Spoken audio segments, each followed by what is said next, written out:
the Most High.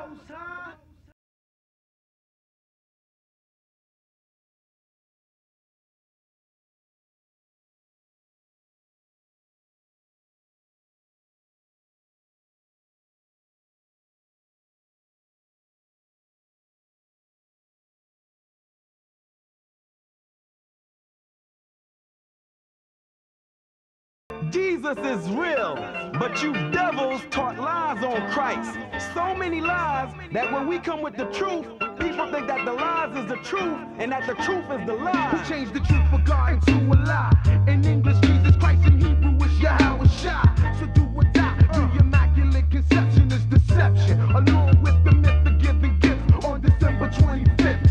Christmas is Satan's clause, the birth of Nimrod, and not the Son of God. To you was kinda odd. On the Passover, Christ was born in the spring. So now we bring the truth about the King of Kings. That's Black Jesus and not Caesar Borgias. And the facts can't be changed. It's all about the Most High. It's all about Yahweh Shai. It's all about the Most High. It's all about Yahweh Shai. Hebrew Israelites, Kwam Yashala. It's all about the Most High. It's all about Yahweh Shai. It's all about the Most High. Israel. Shalom. Shalom to everybody online. Welcome to another live class with the Israelite School of Biblical History and Practical Knowledge. We're located at 8524 South Braeswood Boulevard, Houston, Texas, 77071. Our class times are Monday and Wednesday from 7 to 10 p.m., Friday from 6 to 9, and Saturday morning Sabbath class from 10 to 2. We also do our pre-recorded kids class from 11 to... Kids class is from 2 to 3. Sorry about that, we changed it. If you're in the San Antonio area, we have a school at 4219 Centergate Street, San Antonio, Texas, 78217. If you're in the Albuquerque, New Mexico area, we have a school located at 501 Copper Ave Northwest, Albuquerque, New Mexico, 87102. All right, our classes in Austin, Texas will be announced. For our live classes, you can check us out on YouTube at ISBHPK. We also have our ISBHPK cable show that is broadcasted every Saturday from 8:30 p.m. to 9:30 p.m. on Comcast Local Channel 17, or you can stream it live on hmstv.org. We also, coming up, have our Hidden Truth radio show. That should be airing May the 3rd from 5 to 7 p.m. every Thursday on Street 93.3 Global Radio. And you can stream that live at www.street933.com, or you can download the app, Street 93.3. Monday through Fridays, you can check us out on blogtalkradio.com. Okay, blogtalkradio.com/Mashaba.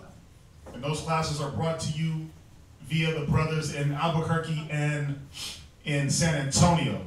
Okay, the brother Mashaba and the brother Banabad, they put together some real nice classes in the morning to get your day started. They go through a lot of history, a lot of breakdowns. So that's another avenue for you to get the knowledge. We're back taking Israel wear orders. So if you need anything made, need garments, tunics, headbands, shirts with fringes, pants, you go on Facebook, type in Israel wear, and you can send your request that way. If you need to reach a teacher, you can reach Priest Kazakia at 281-707-2737. You can reach me, Priest Quatazop, at 303-557-8979. Please text only during class. Text only during class. If you have any other questions or concerns, you can email us at isbhpk@isbhpk.org. Again, that's isbhpk@isbhpk.org. For your donations, any form of contribution is welcome and needed.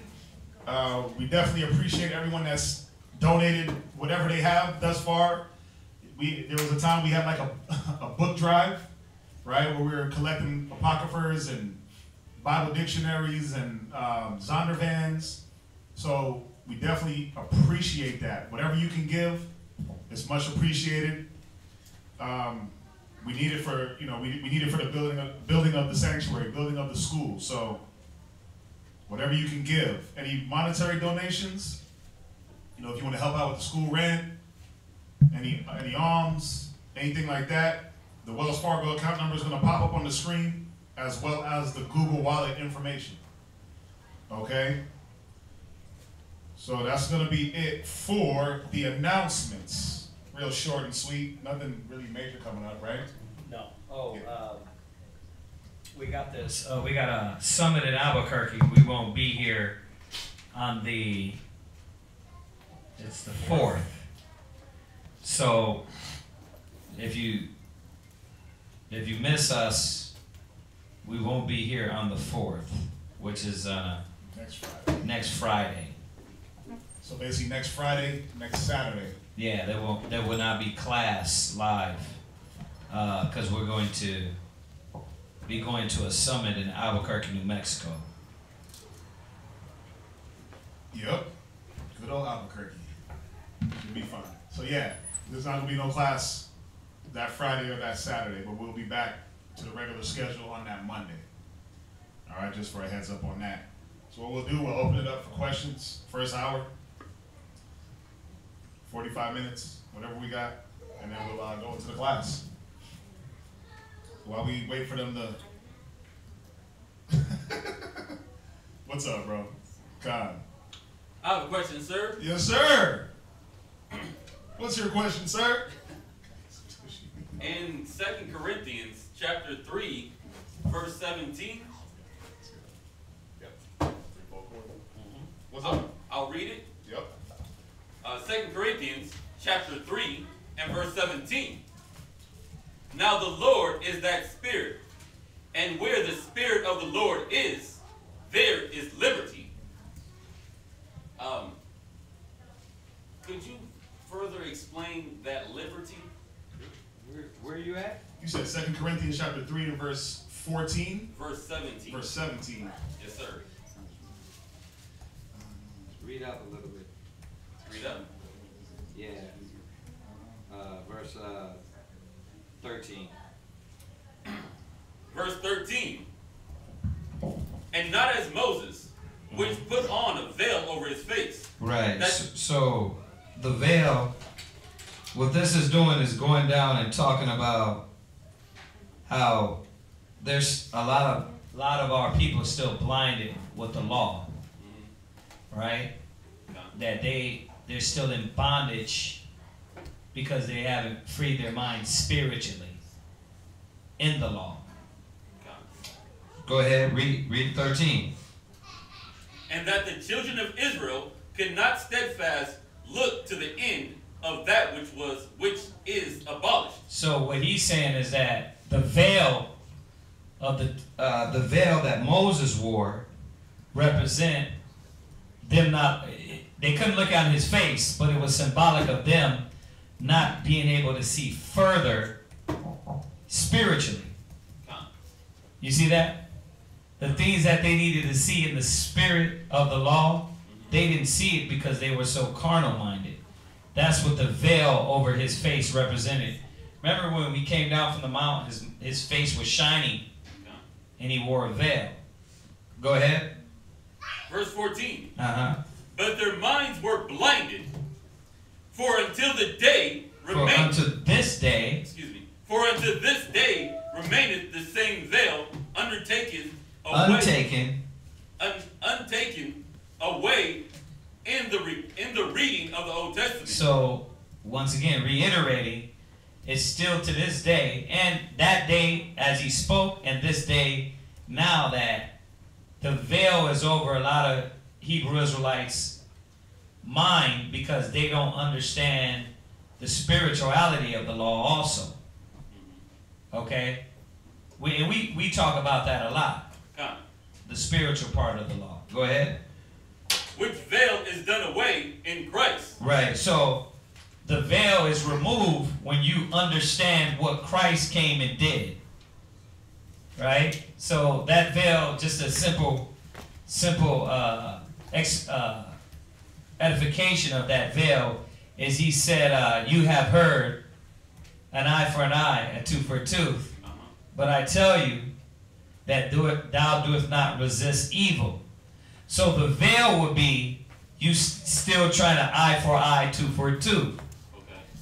Okay. Through Christ, he gives you, if you keep doing that, if you think like that, then you're not going to resist evil. You're going to render evil for evil. Right. So the veil is taken away through Yahushua, letting you know you got to be more spiritual minded. Be not overcome with evil, but overcome evil with good. Come. You see that? Come. Go ahead. 15. But even unto this day, when Moses is read, the veil is upon their heart. The veil is on their mind. So they go to the Old Testament, and we talk about it a lot. You know, we talk about keeping the law, but understand that the law, you're not going to be justified by the law. Why? Because it's hard for you to be justified by the law. Right? But yet striving for perfection in the law. Right? Come. So it's you have to understand what Christ came and did. He freed us from the punishment of the law. He freed us from the bondage of the law.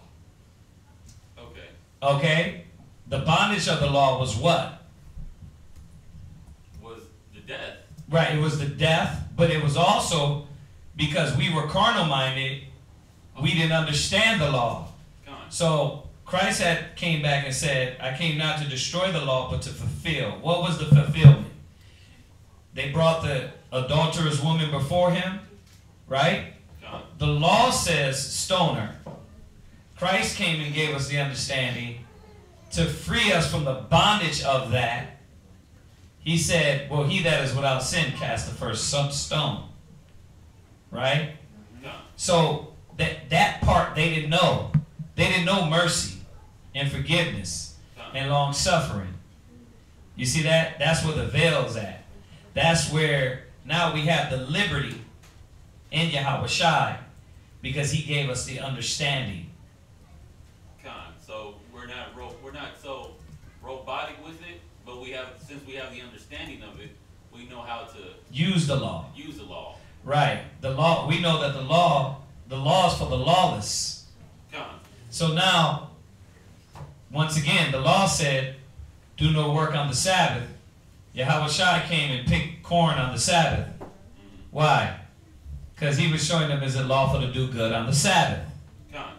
Right? Come. Once again, he was showing them that the understanding of the law, where the veil was on their face. So in one minute it was adultery. In another minute it was just adultery of the physical adultery. He was showing them deeper. Well, it goes into your mind and your spirit. Right? Come. So that's the veil that's been uplifted and taken off. Because he gave us the edification and the understanding and the law. Come. Now we're free. We have liberty. Now we have liberty. Why? Because we still following the law, but we follow it with understanding. That's where the liberty is at. Come. That's where the freedom is at. Come. In Yahushua. Go ahead. Verse 16. Nevertheless, when it shall turn to the Lord, the veil shall be taken away. Right, because when you turn to the Most High and you understand what Yahushua came and did, the darkness, the confusion is taken away. It's taken away because he gives us the understanding and the law. You see that? Come. Go ahead. Now the Lord is that Spirit. And where the Spirit of the Lord is, there is liberty. Right, there is liberty. There's liberty, there's freedom. Because now we're no longer in bondage. Go ahead. But we all, with open face, beholding, as in a glass, the glory of the Lord, are changed into the same image, from the glory to glory. Right. Even as the Spirit of the Lord. Right. Even as by the Spirit of the Lord. So jump over to Galatians 5:1. So you get that, right? Come. Go to Galatians 5:1.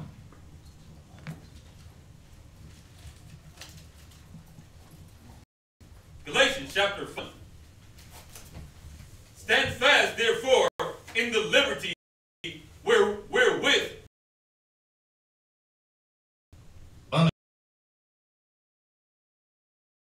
law, but yet he gave us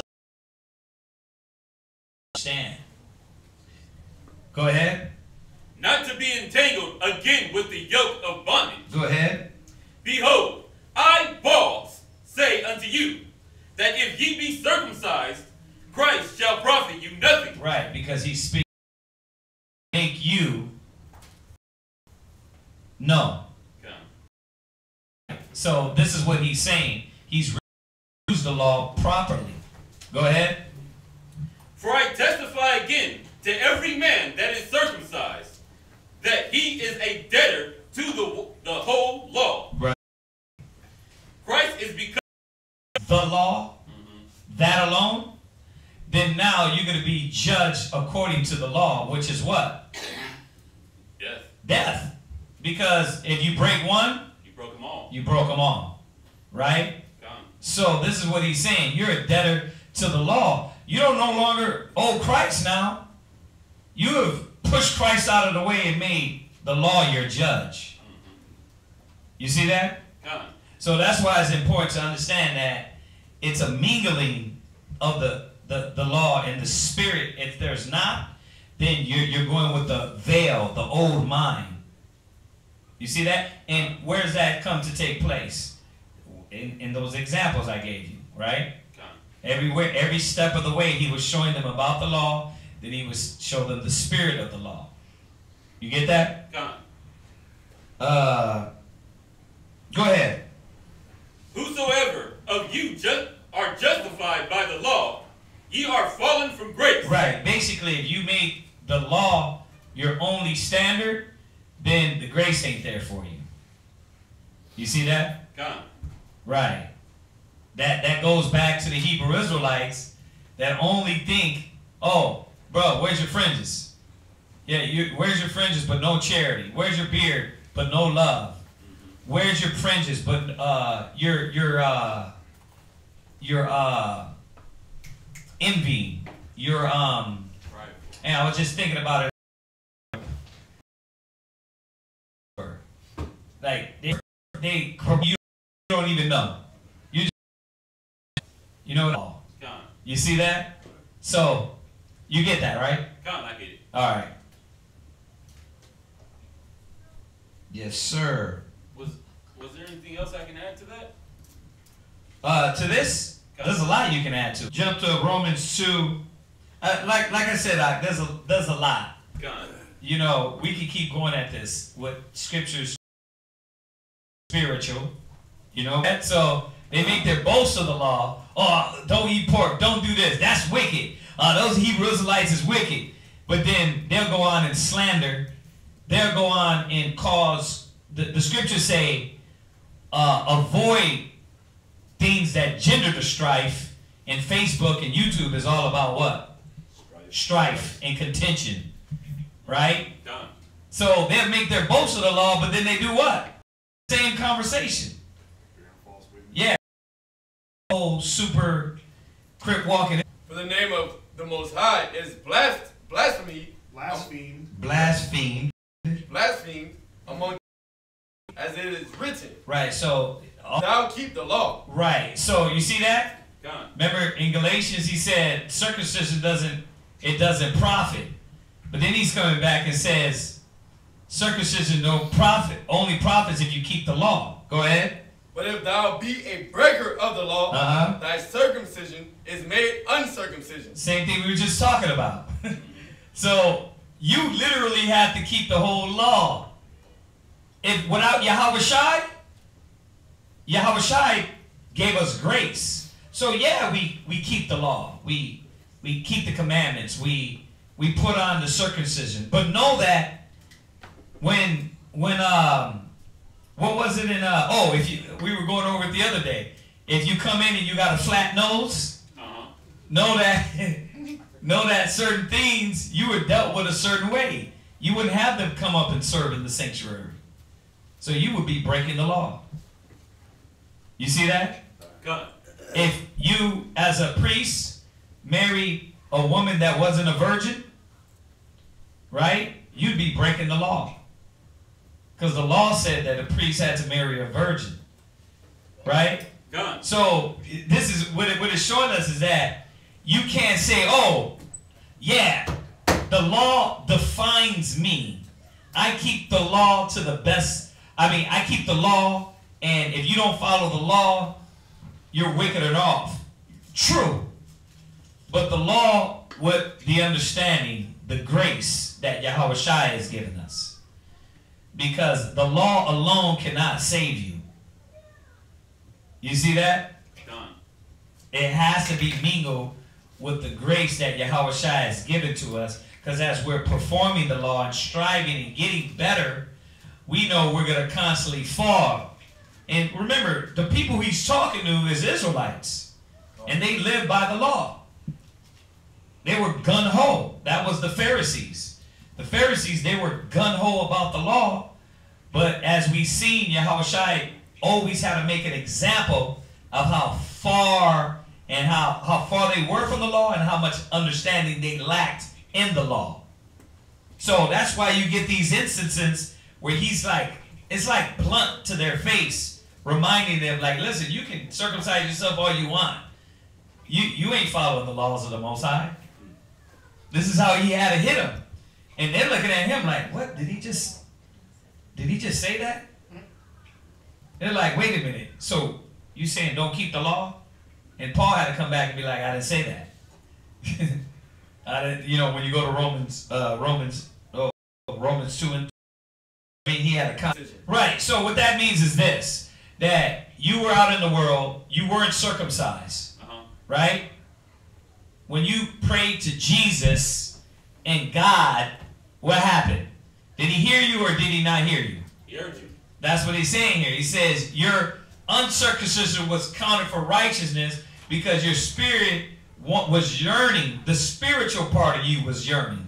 The carnal part wasn't there yet, right? God. But the spiritual part was there. So the Most High heard you. So all he's doing here is just showing an example like, listen, y'all silly. Because you're making your boast in the flesh and the spiritual part is left out. Ergo, the problem today with Hebrew Israelites is that we make our boast in the law, but the spiritual part lacks. You see, so why you have to have both of them? You can't say, I believe in the Most High, I believe in Christ. Faith without works is dead. How about that? Even better. Faith without works is dead. I believe in the laws of the Most High. I keep the laws. I don't eat pork, shrimp, crab, lobster. Right? I keep the Sabbath. I don't have sexual relations with my wife on her menstrual cycle. When I lay down with my wife, I wash off my flesh. You keep the laws to your best ability. But you can't boast in that. You see that? God. Because as much as you say you keep the laws, what's happening? You're breaking them. How are you breaking them? How do you break them? By the things that you don't even know that's not a law. You see that? A lot of us going through that Leviticus, a lot of y'all and a lot of you can't keep. A lot of them you can't keep. You know? So, like we always bring up the menstrual cycle. You just, you can't keep that. You know what I mean? Unless you are rich and got money and send your wife to another house, you can't keep it. But I use that because it's the perfect example how brothers will take pride in keeping the law, but when their rib gets on their menstrual cycle, they have them sleep on the couch and justify in their mind, look at me, I'm keeping the law. No, you're not. You're breaking it. See, so that's one of the examples, or the priest marrying not a virgin, you know. And then we went into the pots. How if a certain animal flies in the pot, if it touched an unclean animal, it had to be broke. It had to be broke. So when you go to Benihana's and they eat the shrimp and then you eat the chicken, that whole grill was supposed to be destroyed. Yeah, you're eating that shit. Yeah. So it's stuff like that why you can't be like boasting in the law and condemning in the law. That's what we were trying to tell this one knucklehead. You know what I mean? The gun-ho cat that came from Israel United. We was like, bro, no matter how many scriptures we gave about the Sabbath, he could not get it. and he was breaking the Sabbath. I was like, according to the law, you're breaking the Sabbath doing this. He's just still, in his head, he wanted to be right. And that's what happens, is that now you start justifying yourself instead of justifying yourself in Yahweh Shai through the grace that he given you. You see that? So, yeah. I mean, was that it? Yeah. What's up? I know, like I said, we could keep going with this, but do we got any other questions? Yeah, we got. We're only going to 7 with questions, to 7. This one shouldn't. Go ahead. But we hit it a lot. But it says, Shalom, can I divorce my wife? Parentheses, she's wicked and don't support me in this truth. Close parentheses. She believes, but she is still wicked. And you know what they say, evil communication corrupt good manners. When I see her act the way she does, it doesn't help. Quite the contrary, really. Should I separate myself from her for the time being until I become more righteous? She can't stand me, and I can't stand her. It's getting toxic. We're going to consume each other if it goes on. What should I do, please? Well, I don't recognize myself sometimes. Yeah, there's a lot of situations, man. Don't lose hope and faith and confidence in the Most High. Most of all, because and why I'm saying this, I see you scholars already got 10 scriptures ready, so don't let, when I call it out, you guys just flip them out. But don't let your confidence and your faith be broken because of that. A lot of times we get the same thing coming into class. You get brothers and sisters that jump into these relationships. I mean, I admit it, I've done it also. So you relationships with thinking, so like we just counsel all the brothers, and we said your lesson though. See, this is where you got to learn your lesson, and knowing that when the next relationship I'm going to get into, I got to do like the scripture says, improve a friend, count the cost. I got out, man. Hey, we dated, and you're constant. What happens when we jump in these relationships without thinking?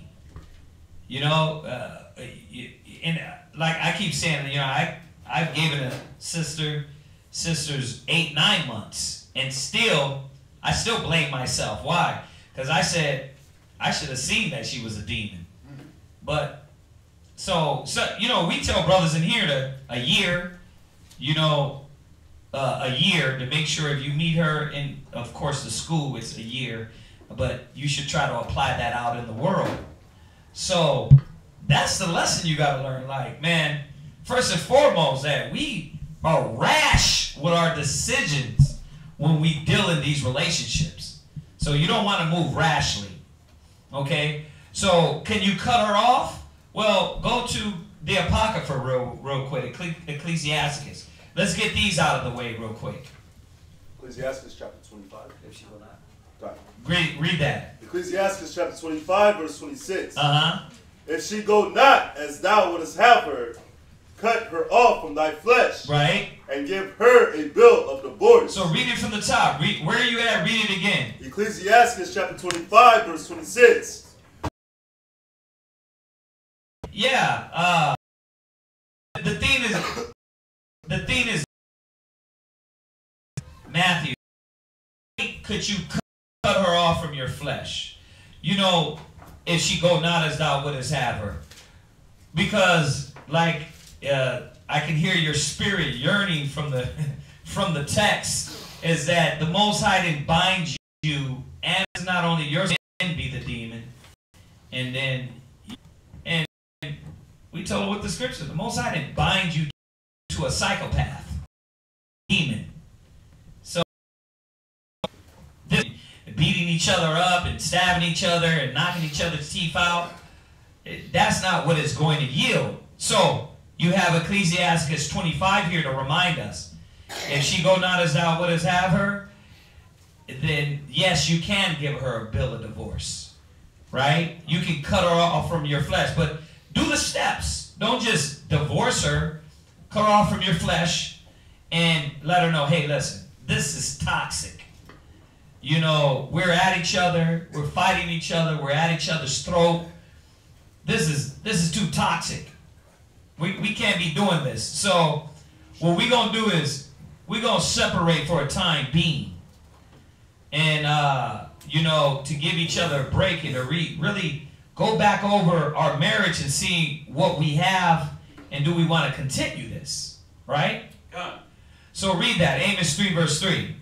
Amos chapter 3 verse 3. Go ahead. Can two walk together except they be agreed? So can two walk together except they be agreed? That's a simple fact.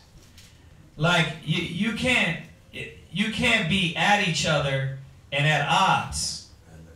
Now, I'm going to say this. You got to be a man of wisdom too.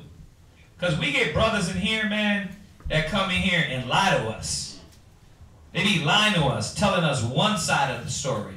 Now, we don't know your full situation, but you got to be doing right too.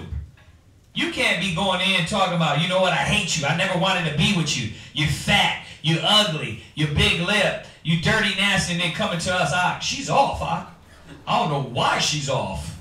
Her spirit, every time I ask her to do something, she be like going at, because you're breaking her spirit apart, telling, because Lord knows, man, there's a lot of Hebrew Israelite men online that have been told that the woman got to get in order, which they do, but then it ain't under that they got to be in order. You got to be right. Your mind got to be right. So if you require it from your wife, remember your spirit got to be right. Now, assuming the brother that's right, and these scriptures apply to you. You see, and vice versa. Same thing for a man. If he's beating you, dogging you out, breaking down your mental, your spirit. Y'all got to separate and understand that what Amos 3 and 3 says. Read it again. Can two walk together except they be agreed? Yeah. When the Most High said, hold that, go there, let's do this. Go to Genesis 2. Go to Genesis 2 real quick. Hold that where you're at. Don't let that go, because I'm gonna do this reading thing. Somebody else get that. Genesis 2. 2 and 2:20. Let me see. Genesis 2.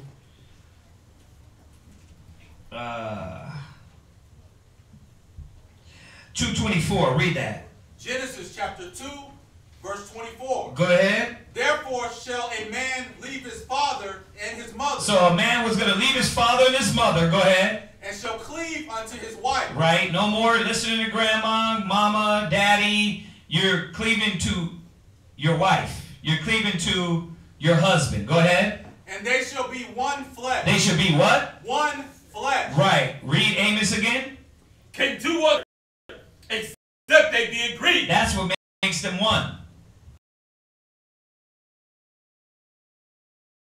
Agreement.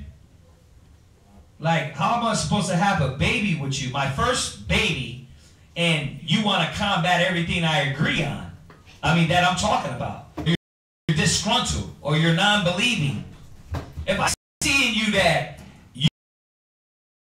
that's stupid. And now my baby's out there. Dang, we got to learn from our mistakes as blacks and Hispanics. Like, we got the wisdom not to do that. Y'all get that? So, can two walk together? At least they be agreed. This is the first thing that has to be established in your household. So, brother, yes, you can leave her because this ain't happening, and the outcome of your non-agreements is destruction anyway. Go to Matthew's. Let Amos go. 12:26? 12:26? Or you want the one that came out of Genesis? Yeah, Matthew 12:25. Go to Matthew's 12 and 25 real quick. Matthew 12 and 25. Let's get this out. Matthew chapter 12, verse 25. Go ahead. And Yahushua knew their thoughts and said unto them, Go ahead. every kingdom divided against itself is brought to desolation. Yeah, so if it's divided, you're eventually it's going to be destructive.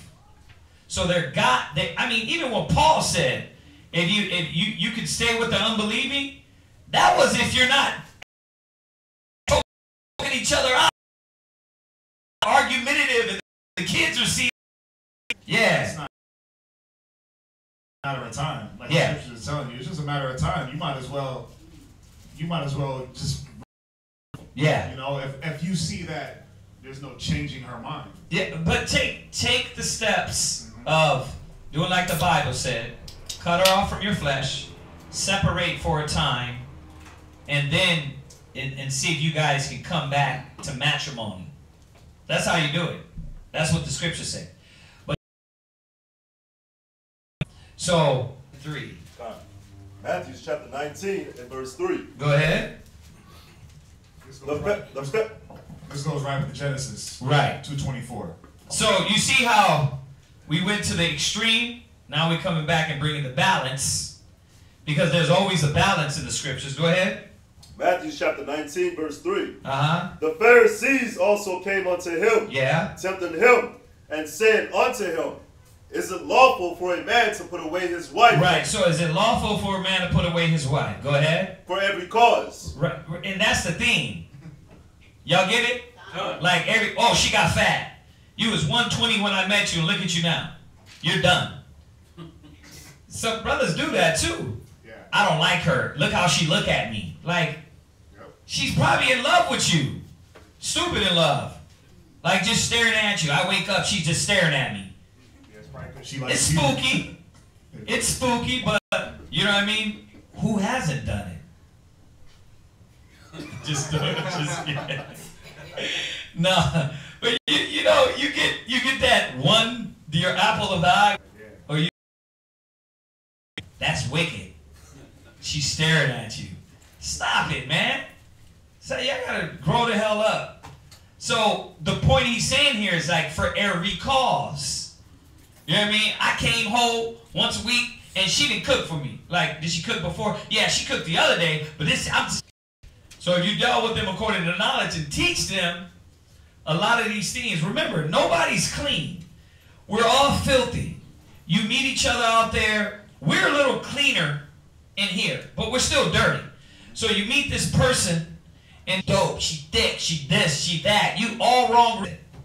So you come together with all these wrong reasons. You create this situation, and then you want to abandon every situation without working through it. You got to work through it, man. I mean, think about it.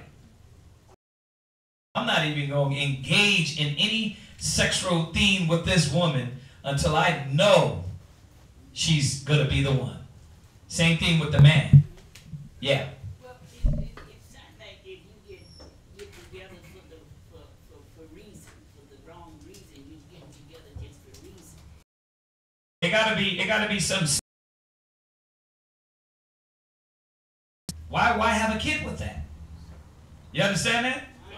It's like, no, let's learn each other more and see if we were even compatible, instead of I being your baby daddy and you being my baby mama. You know what the best part about all of it is, though? The person that you're dealing with, they always give you the red flags. The flesh in us chooses to ignore it.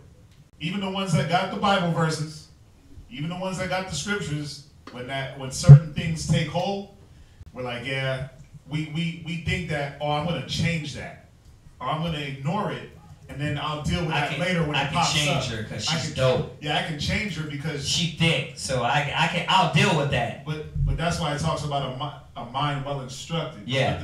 There's nothing better than a wife with a mind well instructed. But you don't marry her and then try to instruct the mind. Right. You're supposed to instruct that mind before you lay down, but you'll know if you can instruct her mind. Right. Because if you go out with a woman, you just meet this woman and you go out with her, and you guys go out and you're eating and you're doing your thing, and she's eating pork, and a year in she's still eating pork, Yeah. Then you know, okay, there's something going on here. Yeah, I'm not going to instruct her mind. Exactly. I was looking at Google and it's just stupid stuff popped up, but it was like they went out together and the girl asked her to buy some to-go food for the kids at home. And he was like, he just got up and walked out. You know what I mean? It's like, you serious? Like, I mean, you can't buy the kids. Like, that's going to destroy your life by buying a to-go thing for the kids. Right. But then at the same time, maybe he was like, well, what is this woman on? Am I here to feed her kids? Am I here to just take care of her? You get that mentality. So, but it's so messed up because nobody is dealing with wisdom. Yeah. So, but finish. Let's read that real quick because we want to get into this class. Go ahead. God, Matthew chapter 19, verse 4. And he answered and said unto them, right? Have ye not read that he which made them at the beginning, right, made them male and female, right, and said, For this cause shall a man leave father and mother, and shall cleave to his wife. Right. So that's what we just read. They were going to cleave, and the Most High created that bond and unity. Go ahead. And they twain shall be one flesh. Go ahead. Wherefore they are no more twain, but one flesh. Go ahead. What therefore God had joined together, right, let not man put asunder. That's supposed to be the gist of it. That's supposed to be the end. But we know that you got together with her. You got together with him for the wrong reason. That's what it teaches. It's like your own mind, you respect her for being the way. Like if you hear Will Smith talk on his YouTube, that's what he like promoting with his wife. Like what I had to see is she's a whole another individual on a journey beyond my journey. Think together in unity, you know. So yeah, what the hell he's talking about is madness. Yeah, I get what he's saying. You got to let this person grow, but not to the point where like, nigga, I'm doing my own. Got to be a unity. But here's the thing. God is taken out of everything. There ain't going to be none. The only unity that they can get is this one is going to humble. In cases, what's up? I was going to say there's no order. There's no order. Like the Most High is not in the equation. Yeah. So the order can't be in the equation if the Most High is not. Yeah, because nobody's using the knowledge to say, hey, listen, this is how things are supposed to be structured according to the Creator that made us one flesh. So there is no unity, walking in the same mind and the same judgment. So go ahead and read on. Verse 7. They say unto him, why did we can divorce? Because you can. Moses gave that even for now. See, but from the beginning it wasn't supposed to be that way. When you technically look at your relationship, it don't supposed to be like that. That's why we got all this whoremongering, adultery. That's why we got 7 different baby daddies, 7 different baby mamas. It's confusion. Yeah. Because, you know, truthfully, you're not really one flesh if there's no agreement. Yeah. There really is no spiritual marriage. Yeah. Are you carnally tied? Yeah. Did you do the act? Yeah. But there's no, they two twain become one flesh if you don't agree on things. So go ahead. I'm sorry. You know, so technically, I mean, if you want to be technical, yeah, there is no marriage. If you want to be technical, so you might as well just say, you know what? Let's just let's just do what the scriptures say. Because there is no marriage if there is no agreement, if you don't come together in the same mind, same judgment, if there isn't the understanding that a wife is supposed to submit to her husband, there is no real marriage there. Right. You're just two people shacking up. And what I'm doing is I'm being careful to show you, take the steps. Mm-hmm. You know, don't just be quick to cut that person off. Go through the steps. Try to give them the opportunity to come, give y'all the opportunity to come to an agreement in the spirit. And of course, it got to be in the spirit, you know, in righteousness. So, from the beginning it wasn't so, but because what? But, verse 8, he said unto them, Moses, because of the hardness of your hearts, suffered you to put away your wives. Right. But from the beginning it was not so. And I say unto you, whosoever shall put away his wife, except it be for fornication, right, and shall marry another, committeth adultery. Right. So what he's saying is, listen, if you don't go through these steps and you just abandon ship, you're going to create an adulterous situation. So don't always be quick to do what Ecclesiastes 25 said, which is cut her off from thy flesh and give her a bill of divorce. Christ, we were just talking about the law, always came and gave us the understanding of the law, right? Done. But at the same time, the law is still there to use, because how about if she's disgruntled? How about if she's disrespectful? How about if she's punching on you or he's hitting on you? He ain't saying, oh, you know what? Nah, Yahweh Shai ain't saying, no, you got to be with that. No. That's what there for the laws for the what? Because so he's like, okay, and that law still stands. But at the same time, if you're spiritual to the spirit, and remember, if that person is not spiritual, then you got, if the law says what? Then you can cut them off. Because they ain't trying to hear all that spiritual stuff. You know how they get. I don't want to hear all that Bible stuff. Okay, then you're a niggard. Then this is how I'm going to have to deal with you. I'm going to have to cut you off from my flesh. Go ahead. And whoso married her. Which is what it is right now. You're going to be creating that line of adultery instead of trying to work through these things. A marriage takes work. A marriage takes work. You're not getting with anybody. Even Hebrew Israelites and get past certain things. You say they want to cut their rib. I mean, hopefully that answered that question. And his question was, can he cut her off, right? Yeah, basically. Yeah, obviously, man, you're in this toxic relationship. But take a look at all those scriptures we went over, showing you, you know, and most of all, considering yourself and knowing that you're that spiritual man. You're not belligerent. You're not a demon too. Quick, Ecclesiasticus. Yeah, you gotta watch this. You gotta watch yourself. And these are all things, man, that the scriptures speak on, but experience also shows you, and humility taught us that a lot of times, man, in my youth, I created a lot of situations with my ribs that didn't have to be there. But being that I was young and dumb, I would make the wrong decisions. I would do the wrong thing, and it would make it harder on me. And I'm not saying this is the case with the person that asked Christ, but then always on video games, never have your books out studying. Always on your phone flipping through Snapchat, Instagram, and Twitter, they talk about she out of order. Like, nigga, because you're a baby. You're a child. And she's looking at you like you're a damn kid. Yeah, or getting drunk nightly. Yeah. It's different things. It's yeah. Video games, you know, you got brothers that they got. I thought Yahweh Shai was supposed to be your ease. I thought Christ was supposed to be your ease. But what happens is they look at you and they see this and they're like, well, what's the reason for me to be strong?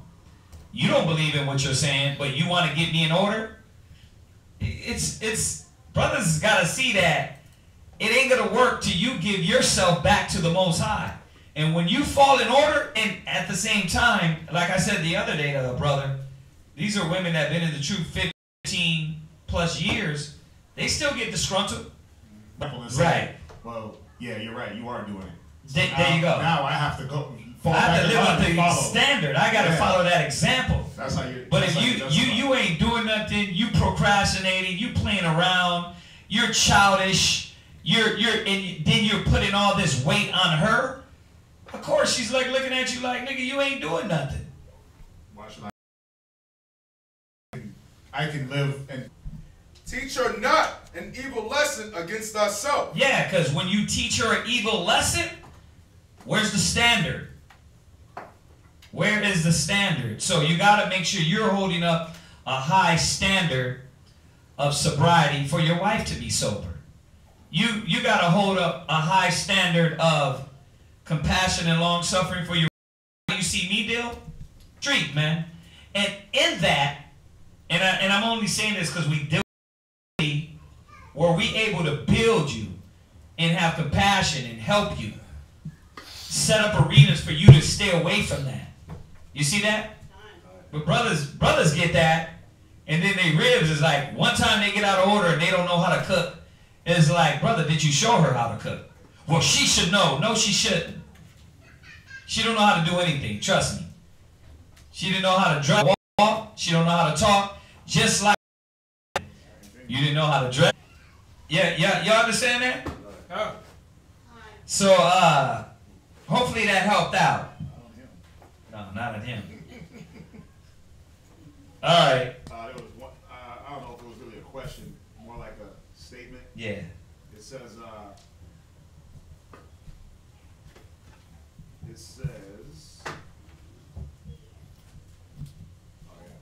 he says, so love does not exist, question mark. Love don't live here anymore. Only the love for the Most High, question mark. That's what I come up with. Nah, hell no. Love lives. Of course. You're dealing with a, love through the Most High. No, what did they say? My sign was a, that they're in love with love. It was an inside joke. My ribs, because they be like, you know what I mean? Yeah, your sign, this sign is in love with love. I'm like, yeah, that's how I am, and they laugh at me. But, you know, the thing is that, yeah, love, of course love. All this is love, but it's real love. It's real love. You know, it's not the love of the world.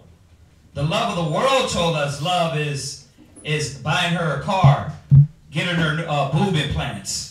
You know, I'm getting her liposuction so she can be on Instagram and show how sexy she is now. That's what they tell us love is. Or if she's happy, like happy wife, happy life. Basically, yeah.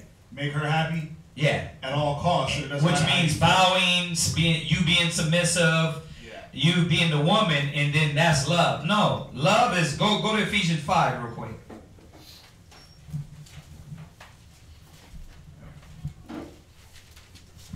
Yeah, go to Ephesians 5. Yeah, man, you can be an Israelite in love. There's a lot of brothers, man. When I look at Quantazop, you know what I mean? Nah. What? What's going on? Man, he's in love, all right? Yeah, no. Yeah, but yeah, you know, wrong with it. There's nothing wrong with loving your rib. There's nothing wrong with having fun with your wife. You know, the thing is that I know, I get it. There's a lot of disgruntled ass women, and you can't even enjoy your relationship because all she want to do is be disrespectful. Trust me, been there. It's like you have to be in this. Yeah, you got to be in this. I got to be now, Mr. The correctator. Yeah. You know, sent back in time to correct everything you do. Why? Because you're a disgruntled ass woman, and there is no love in that. And you know, but there still is though. There is. They don't see it. Like there is, because the world would say, just cut her off. Yeah. I ain't got to deal with that. So the love is now you're putting time into her. But I think what he's saying is like when you get into this bitter state of where it's all argumentative, it's like, dude, I can't even feel this passion that we had with each other because I got to all the time argue with you and fight with you. So it kind of dampers that love. But the love, what is the love? 5 and 25. Ephesians chapter 5 and verse 25. Uh-huh. Husbands, love your wives, even as Christ also loved the church. Right. So how did Christ love the church? Go ahead. And gave himself for it. Right. So Christ gave himself for the church. You know, and you have to give yourself for that wife, that woman. And giving yourself doesn't mean that, oh, you make love in Hebrew and blow out her back. It means that you actually put time in, compassion, long-suffering, and forgiveness into this relationship. See? You put literal time in, you know, and the problem is I'm not going to say names, but when we have conversations, it'd be like, yeah, that brother don't talk. And that's every Hebrew Israelite man. almost that don't come through here, because when they come through here, we teach them on how to talk. But for the most part, that Hebrew Israelite man, from the worldly man, you going home, popping a beer, and how was your day? Surface talk and going to sleep. You're not building no relationship, because you're what? Every Hebrew Israelite man is what? Secluded. I'm just not a talker. I'm just not a people person. If I got a quarter every day, hey, what's up with you? Well, I'm just not a people person. I'm just, oh, Khan. They be thinking they're like deep too. Like they're dropping something about them that's like real like unknown. No, you said that, him said that, him said that, him said that. Every brother does that. They're the untalkative, uncommunicative, and you do that with your wife, and you don't build anything. You got to build things, and that takes communication. And she might be like that, but you got to be the man of wisdom that is bringing that out. Yep. You got to be the one that initiate. My ribs do that all the time. And Washington's a little more talkative, you know what I mean? But Shalamine, we're getting better at that. You see, and when your relationship's good, they're willing to divulge more information. You know what I mean? And, well, how was your relationship? And then, good night. That's a terrible relationship. You together. Once again, what's the biggest problems we have coming in here? Brothers want to what? They want to be a brother from a distance. The scriptures say, know them that labor amongst you. Forgive you if I don't know you. You know what I mean? We got to know each other. I know y'all thought it was just come here, shalom, I'm here for flyers. A lot of brothers don't stick around because they don't get to know brothers. And then something happens and it's like, oh, he meant that. He's a demon. And it's like, nah, you just don't know him. You understand that? You gotta know each other on all levels. This is a Hebrew, Israelite, black, and Hispanic problem. Everybody wants to be secluded, invert. I don't want to talk to nobody. I want to just drink my beer and go to sleep.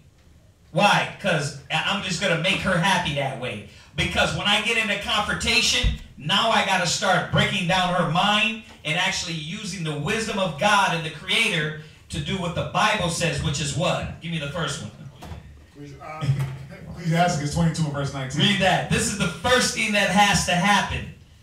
Come on. Ecclesiastes what? Ecclesiastes 22 and 19. Go ahead. Chapter 22, verse 19. He that pricketh the eye will make tears. He that pricketh the eye will make tears. Go ahead. To fall. And he that pricketh the heart maketh it show her knowledge. Yeah, he that pricketh the heart.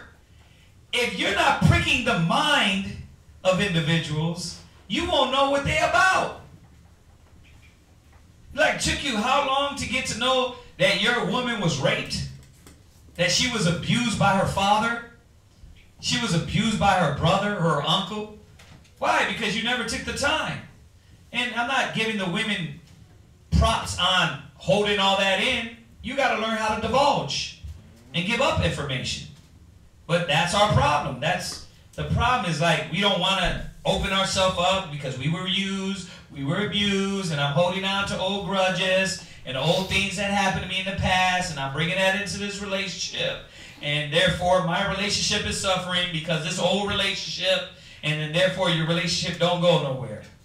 But I want to get to know you niggas, man. Meet me at the Sabbath where the fish and the bread's going to be.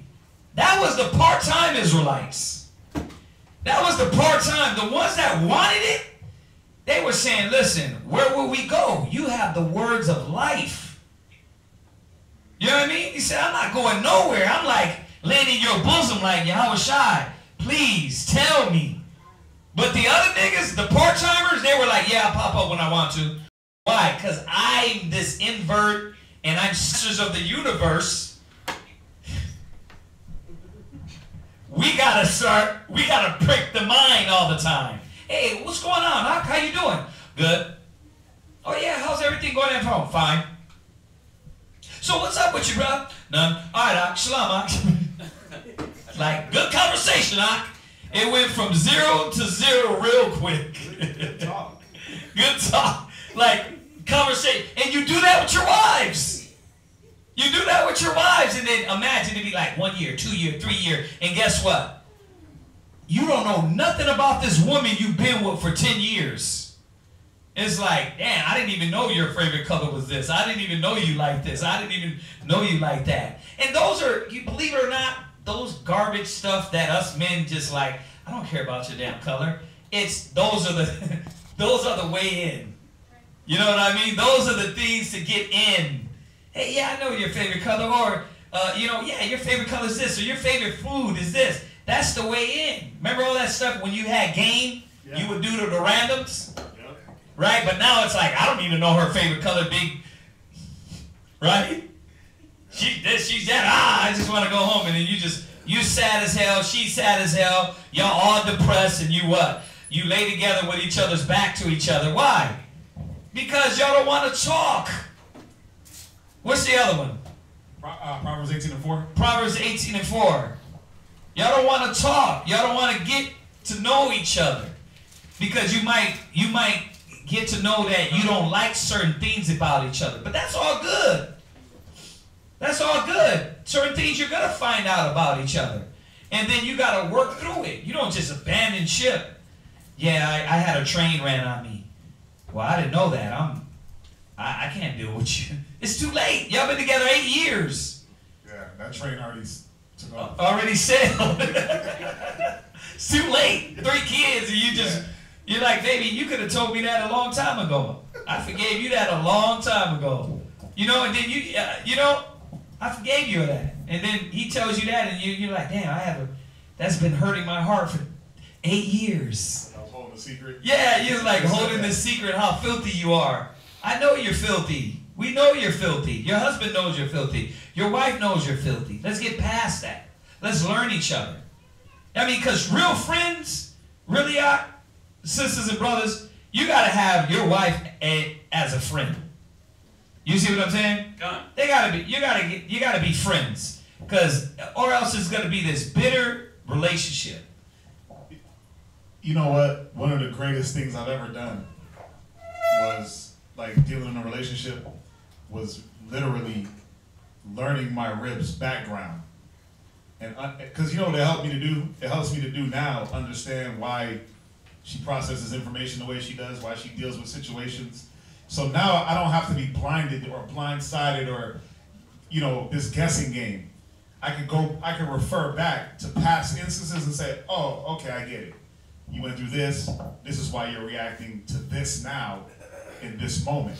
And then I know how to move around. But that took, bro, it was painstaking to get the information. You talking about pricking the mind? I literally had to like open her head, take the brain out, hook it up to a machine and read it. You know? Yeah. But there was a method that I had to use, and I'm not saying it was the best method. But you know, what I'm saying is that when you get to that level, then things that need to be relayed, things that need to get done, it gets easier. Because you have an understanding of this person. And that's how the love's built. That's how the love is built. Because now I understand. You know what it does on two levels? Yeah. If a person, a lot of people don't give up information because they're embarrassed or whatever they went through. Yeah. But when they give you that info and you stick around and you don't use that info to blackmail them and whatever they think you're going to do with it, but you still continue to love them the same way. Yeah. They can sit back and say, oh, okay, this person actually really does care for me. Right. So it builds that trust in you, but it also gets them, and they see that, wow, I had this misconstrued with this individual, right, with my husband. I thought he was going to hit me with scriptures and make me feel like I was the most wickedest piece of crap in the world. Right. But wow, he's understanding. He still hit me with scriptures, but it wasn't to rip me down and make me feel even more crappy. Right. But it was to show, listen, because there's a time when you probably went through whatever it was. Yeah. You might not have had the wisdom. Yeah. So he's going to show you, look, well, in that time, look what the Most High was trying to show you. Yeah. Now you can go back, and it's for both parties, man. And You know, it's important. We're talking about relationships, but this is like Israel. Yeah. Like just brothers and sisters. Because how many of these situations is just be a sister with a sister? And I don't want to talk to her. I don't know her. Why should I have to tell her about me? Because that's how you're going to get to know each other. So we have these predicaments and situations that we throw people in. The sisters have the sister meetings. You know what I mean? They have the sister dates. They have the sister retreats. They have all these things. And yet, and still, you got that one person that's what? I don't want to talk. I don't want to say anything. That like thick skin. But you got relationships. You know? So you can't just let that relationship because y'all communicate. This is the love. Real quick. 4. Proverbs. Its mouth are as deep waters. This one more? Oh. No. It's not there. Hold on. Hold on. Let us find this real quick.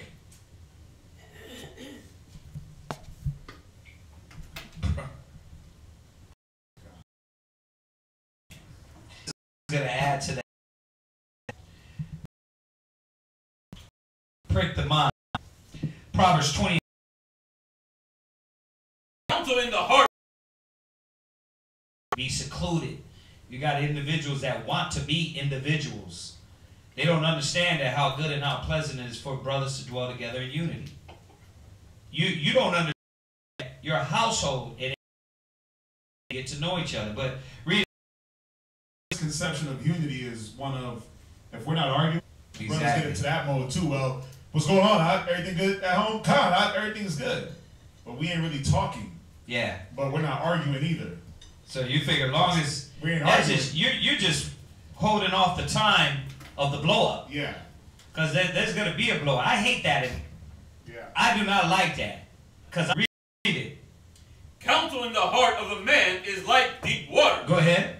But a man of understanding will draw it out. See? You see that?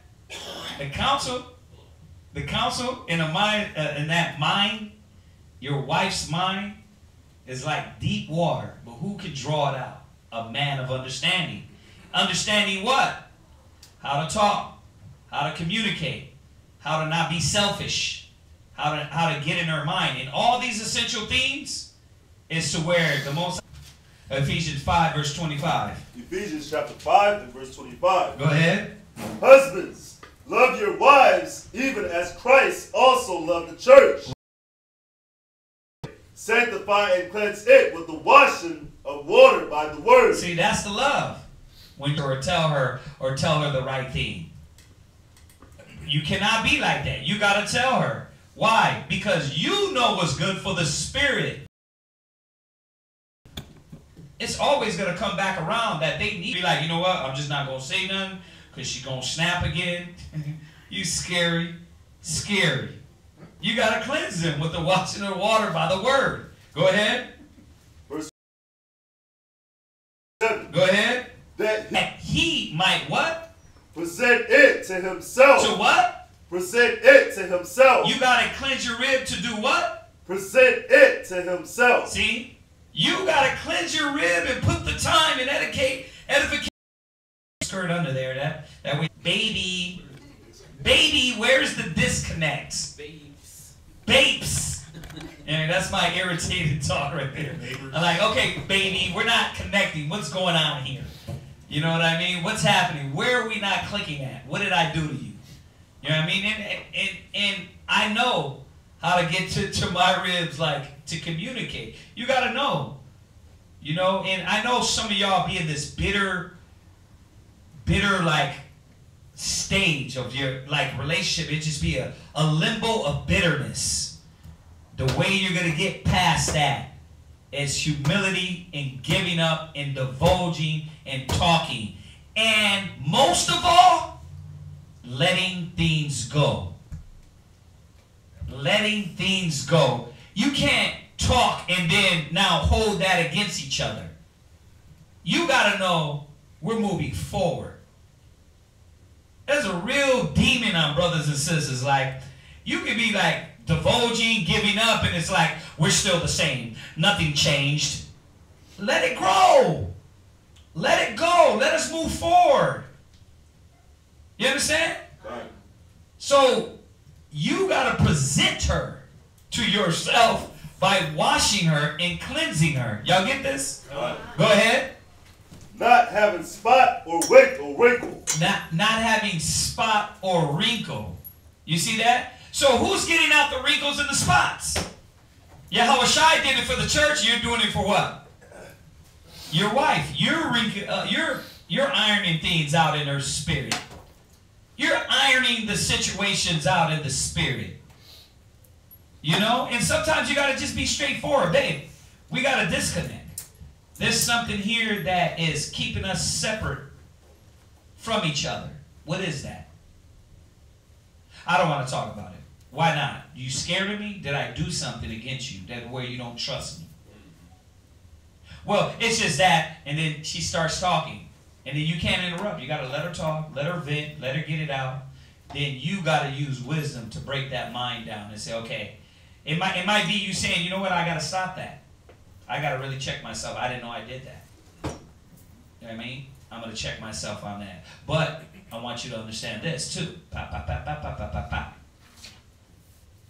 And I know this is only the sensible people, because if you got somebody belligerent, disgruntled, and always trying to keep animosity going, it's going to be hard.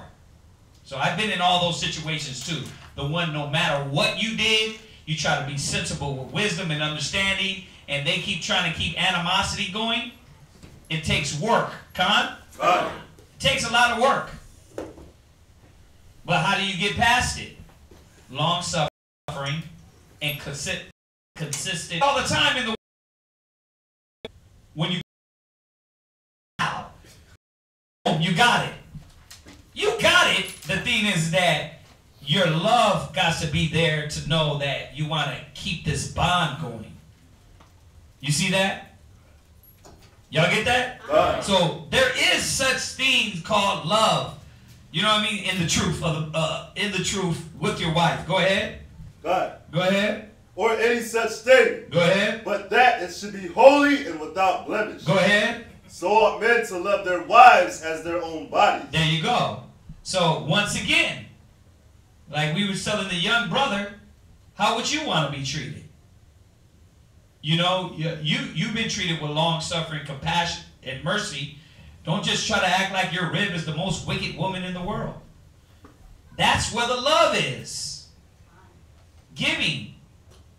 You know, and you know, we talked about one pendulum where she's totally disgruntled and don't want to hear anything. We got to bring it back to the other pendulum where maybe she does want to humble. You can see that light within her. Go ahead.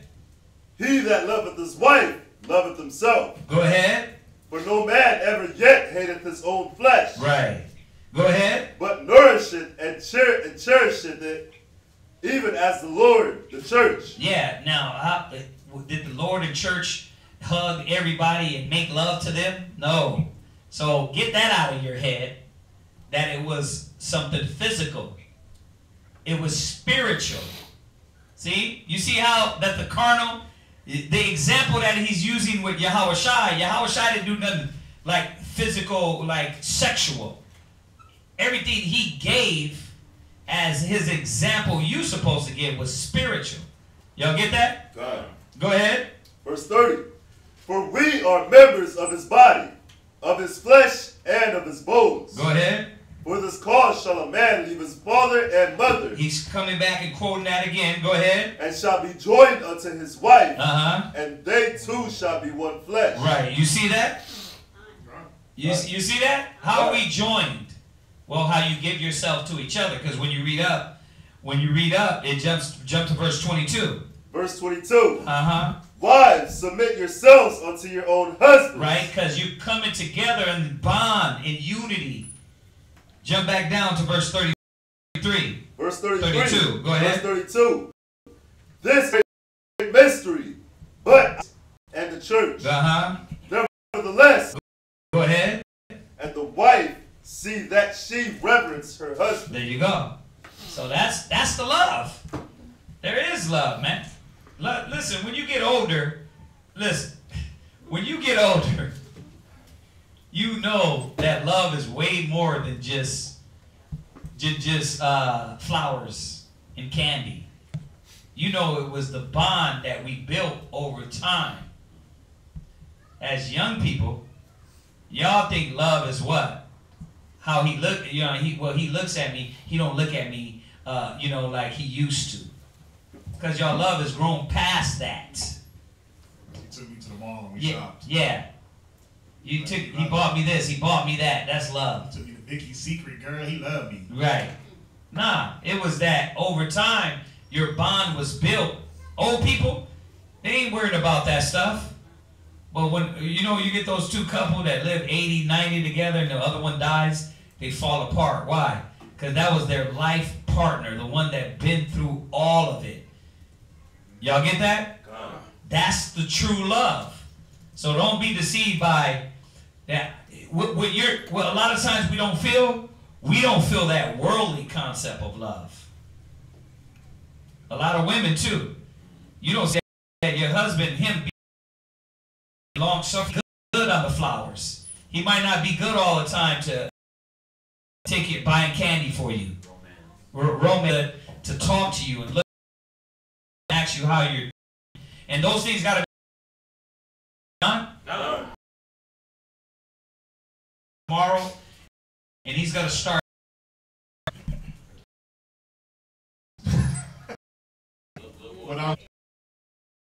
I'm sorry. But nah, you know. Try to make y'all laugh. This is a good class, man. Because what it's gonna do, you know, a lot of times we gotta go into different mind states.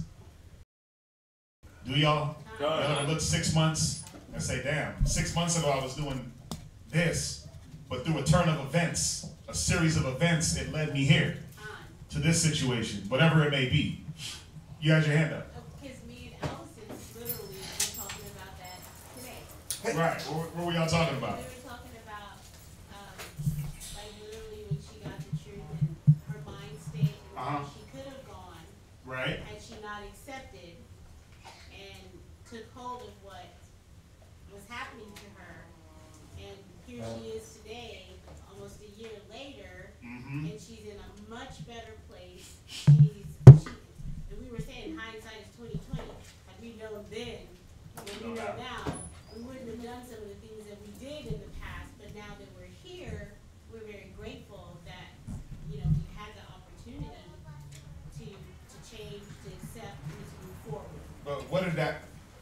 Well, somebody get Hebrews 10:32, and in the meantime, what did that take though? You have to have a mature mind state, right? You couldn't be immature. But see, we're going to touch on this immature mind that doesn't want to accept the change.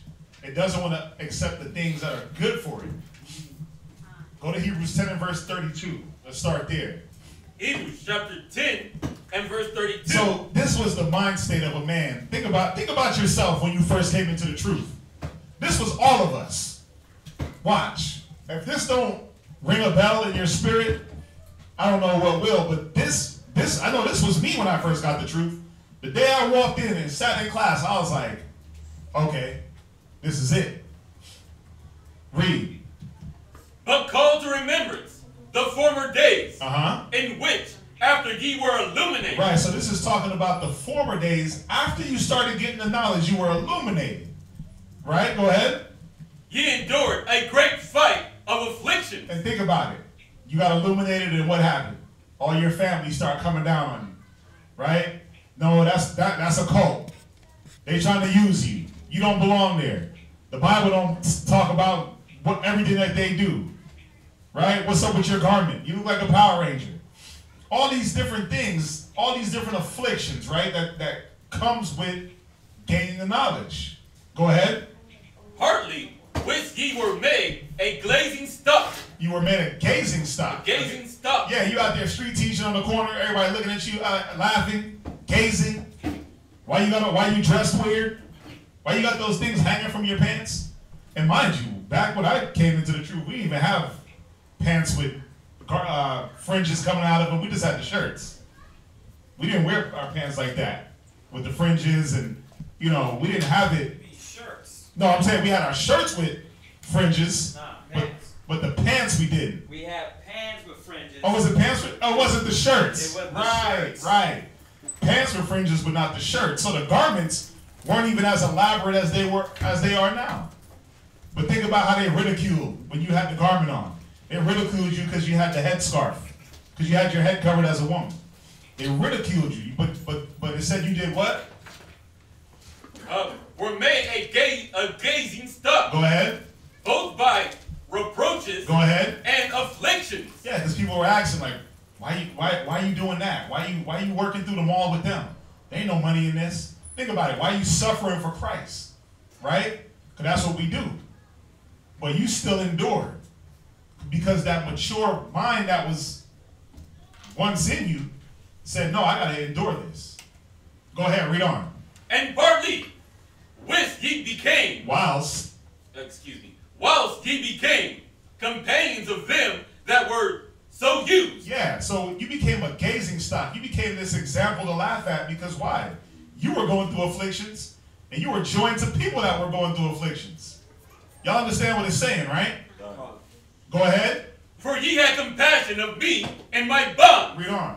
And took joyful. And did what? Took joyful. Go ahead. The spoiling of your goods. Yeah, when you first came in, you were like, yeah, I'll die for the truth. Brothers can, you know, use my vehicle, this, that, the spoiling of your goods. Think about it. There was nothing that you held back. Because why? You were gung-ho. You were gung-ho for the truth. Go ahead.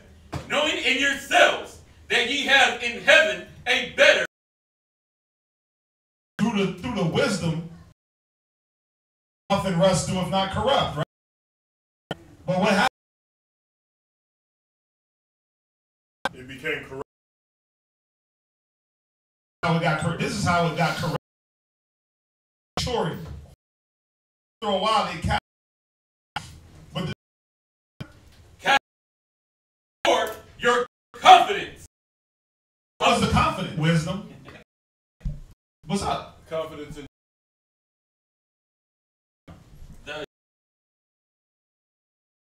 to come. Confidence was that growing up in mature things of the spirit. What did you do? Your confidence. The confidence was supposed to show you a few different things. What's one of the things that happens when you get wisdom? Who knows? What's that? Two. Can I name two? What's that? You're tried. Right. And the second one is you become accountable. You become. You're made accountable. Ecclesiastes 1 and verse 18. Go ahead. Go to Ecclesiastes 1 and 18. See, the confidence was supposed to be the maturity to handle the things that came along. And we're going to go to when I was a child, I thought as a child, that child mind state, you never wanted to accept the things that came with being accountable, with what you read, with what you were supposed to do. Ecclesiastes 1 and 18, Salaki. Quick question. What's that? Are we done with the Hebrews? We're done with the Hebrews, yeah. We'll just take it to verse 35. Ecclesiastes 1 and verse 18. Get that. Somebody else get Luke 18. Go ahead. Think about it. Does a mature want to hear this? It's supposed to. Right, so how can an immature person, they become idle? We're going to get knowledge so I could get it up. Not realizing that the more solid to help hold myself to the standard 12 and 47. That's there. But then there's a maturity level that's needed to keep you going.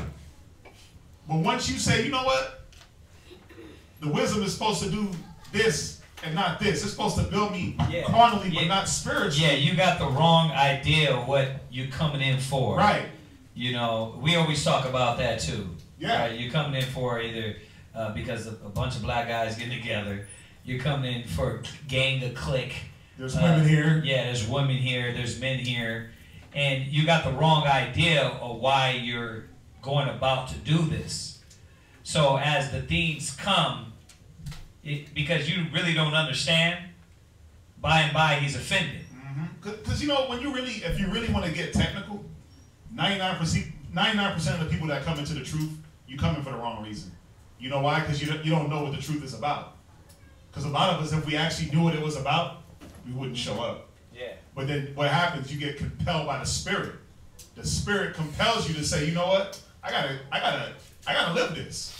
But 99% of us that come in here, we don't know what the hell we were walking into. You walk through those doors because you heard some yelling, some screaming. You see, like you said, a bunch of black dudes doing something positive. You didn't come in because wisdom is grief. Right.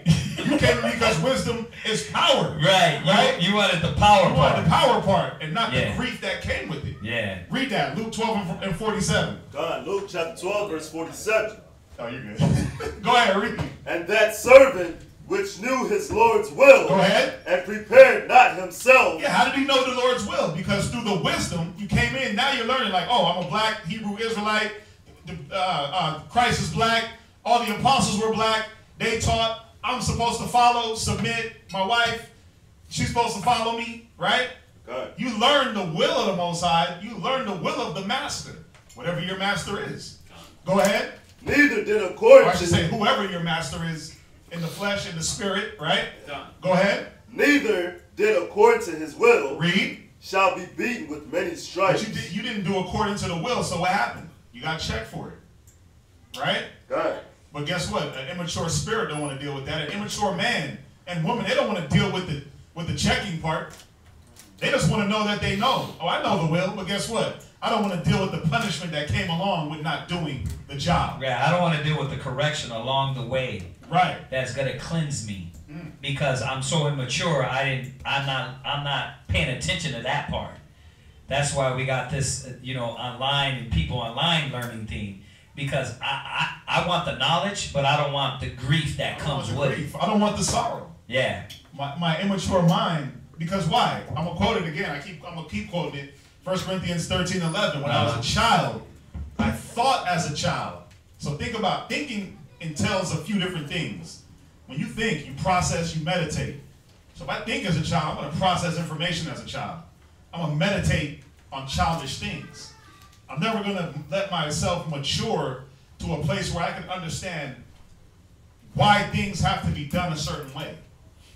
Because why? I'm in a child's thought process. Think about a child's thought process. A child ain't got no business at all, really. They do what they want, when they want, until they're told, right? And even when they're told, they're like Noah's new thing is, why? That's his new thing. Yeah. Hey, go put your plate in the sink. Why? So you got to break that down. Everything now with him, he's in the why stage. He wants to know why. And I got to give him that edification. But then the problem is, he can do one of two things. He can get the edification and say, you know what? I still ain't doing that. I'm going to leave my plate right on the table. Or he can say, okay, the right thing to do is when I'm done with my food, in order for the plate to be washed, it has to go into the sink. So what does that mean? He has to up his thinking. He got to go from that child thinking of just asking why to now processing and seeing the method of why things have to happen. Y'all get that? Y'all understanding that it's a transition from a childlike mentality. Can I get that one? Be children? Oh, you got that somewhere else? I got it okay, my bad. Go ahead. No. Slide it. Yeah, because this is the perfect time, man, for that one. Go there real quick. Go to 1 Corinthians 14 and 20. Read that. 1 Corinthians chapter 14 and verse 20. Uh-huh. Brethren, be not children in understanding. Yeah, and that's the problem is that why did he put this class together is because your childish mind state of how to go about to be this Hebrew Israelite man or woman, it's so childish you're not understanding what is going to take you to be a grown-up. And these certain elements that's going to get you to the end.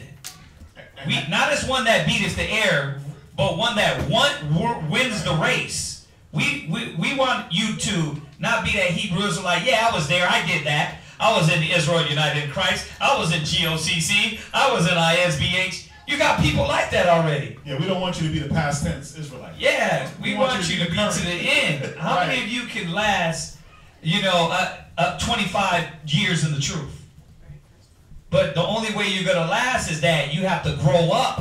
Your mind has to keep growing to the next stages and levels. Because you know the point he hit in the beginning, and he told me something on the phone. He said, it's like when Solomon prayed. I'm going to go there. I'm going to go there. It's like when Solomon prayed. Yeah. What did he pray for?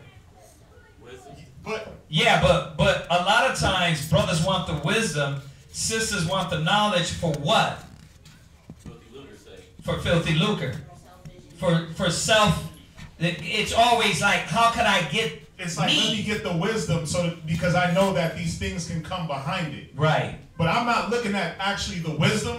I'm looking at the byproduct. Right. Where when Solomon prayed, he didn't say, give me the wisdom so I can get money. He said, give me the wisdom so I can rule the people. Right. Then the Most High came back and said, well, since that's your thinking, now I'm going to give you the money and the riches. But wisdom don't always come with money and riches. The childlike men and women, they come in thinking about the carnal things. Like, oh, I can wield the Bible and get women, and I can wield the Bible and now I'm supposed to be rich. Right. But then those same very thoughts, when they don't come through, that's what casts you off. That's what makes you a man go off. And you see that, why? Because they stopped growing. They stopped growing. You got to this point, but you didn't reach to the next level, which is, come on, read it one more time. Brethren, be not children in understanding. Yeah, you're still like back when you came in. What was the growth? But not even, because when you came in, you were more on fire. Right. But then you got to this idle point where you're just idling and autopilot. Yeah. And slowly digressing. You like that tree he walked past, he said this. All my scriptures. I'm sorry. Come on, read. I told myself I wasn't going to talk. With all of the heat. But just when I'm out, you pull me right back in. Go ahead. Go ahead. Howbeit, in malice. Uh-huh. Be ye children. Right, and that's the only place we were supposed to be in a child mind. But in our understanding and what this process is for, we were supposed to keep continually growing and learning.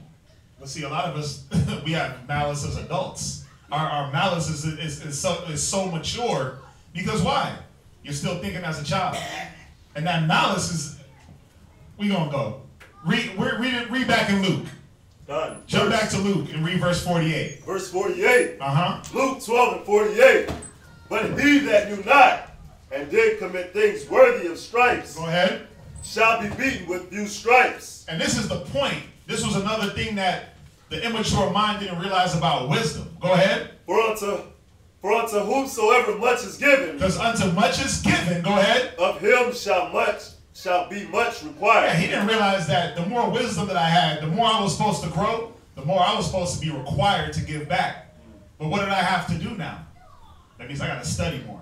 I got to talk more. I got to be around more. I got to be a better example. How many of you are on autopilot? How many of you are on just, I'm here, and I'm going to breeze through, and I'm going to get my rank back? Like, but how? How are you going to get your rank back? How are you going to get your position back? Through just being here? Nah, it don't work like that. It has to be growth. You have to have matured and seen. It's like I keep saying, do you see the mistakes you made? Do you see that? Do you see what got you on this stale level? Or are you going to keep growing? Sisters, are you here? How long you without your husband?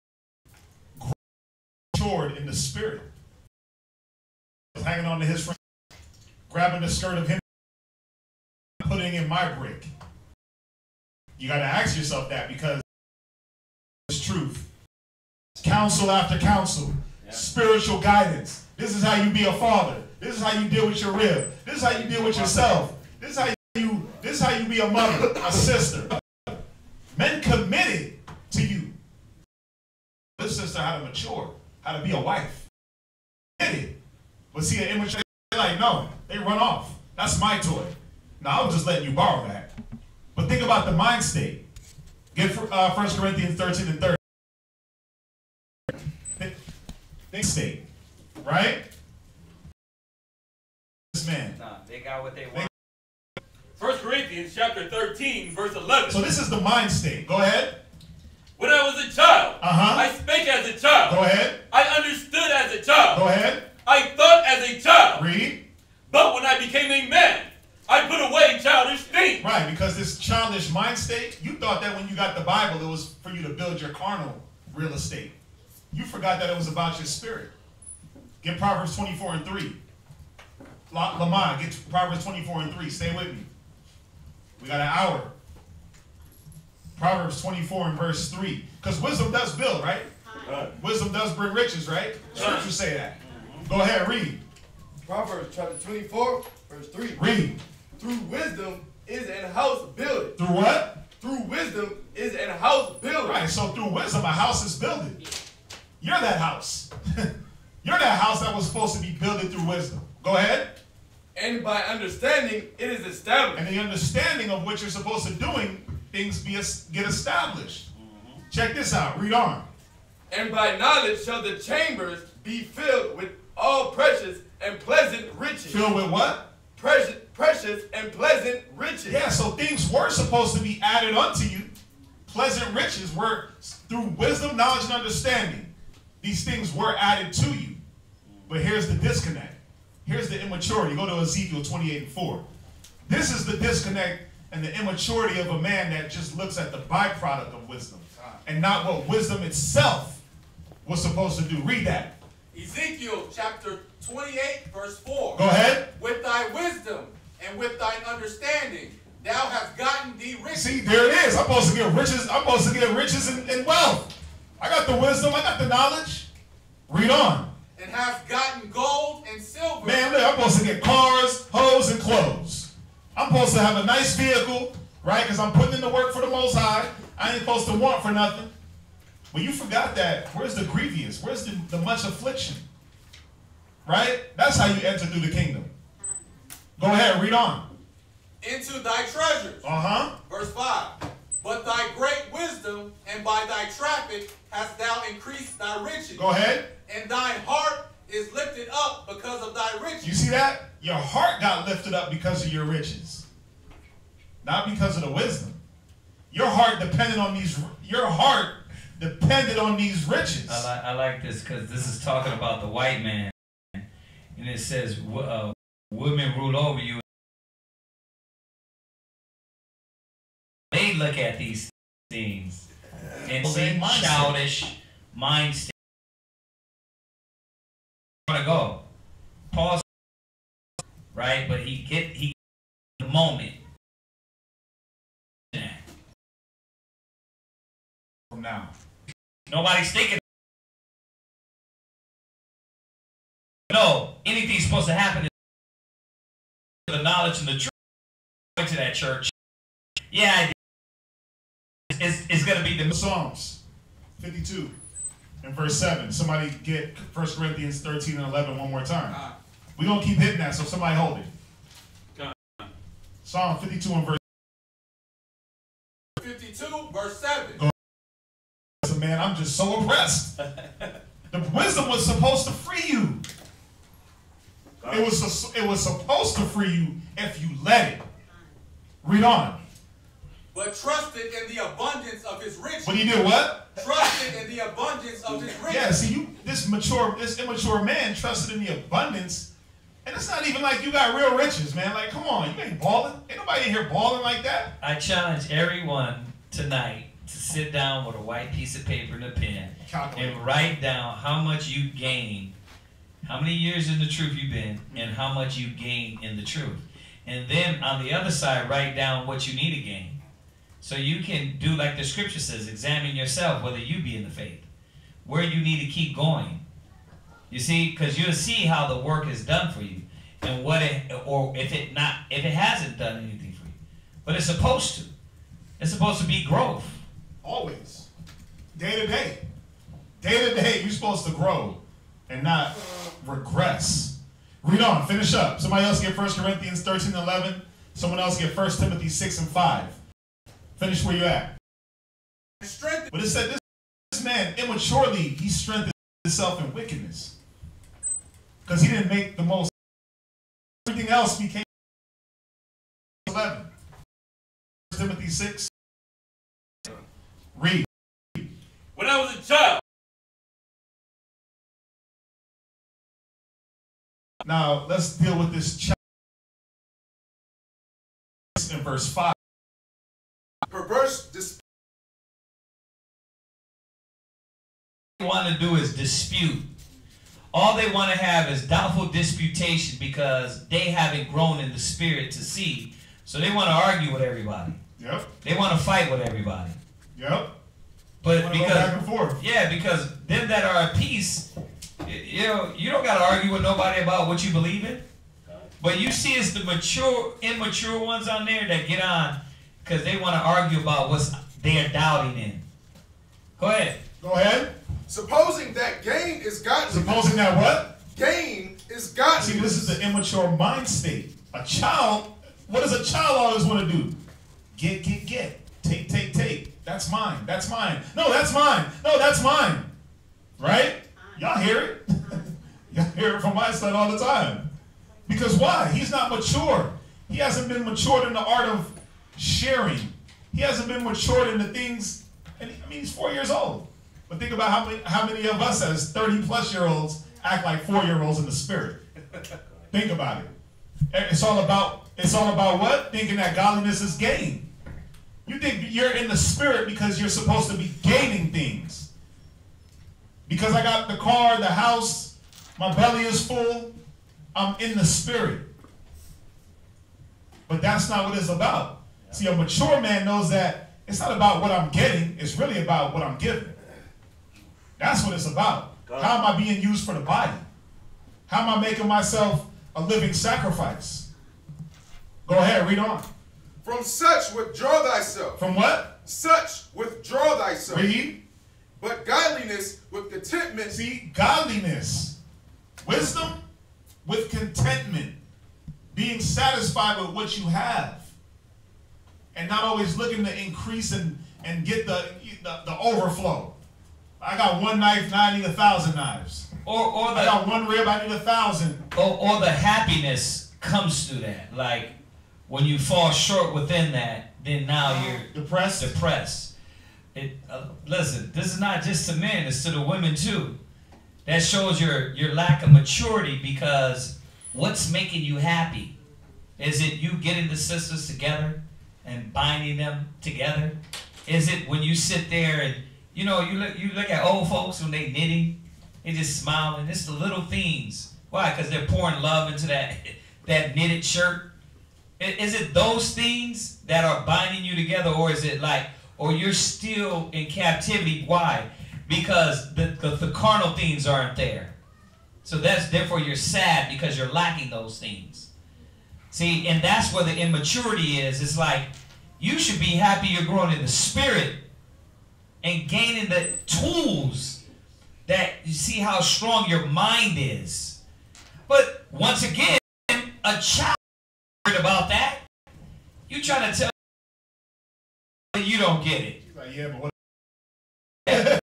this stuff? No, not that. Well, not Instagram. Not, you know, when it's been things as, but she's like, Dad, you just don't. That's how brothers and sisters.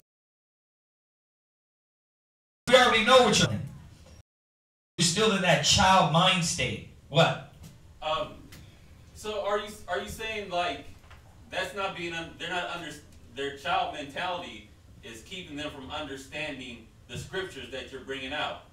Yeah. Like they don't see how that relates to their situation. There you go. There you a lot. Like how does that relate to what we're talking about? The truth for an amount of years, and you get that wife that'll say, well, I just don't get it. You've been saying that for 8-9 years. That means that you have not grown 8-9 years because why? You just don't get it. When are you going to get it? Never allow the wisdom to say, or you never allow the wisdom.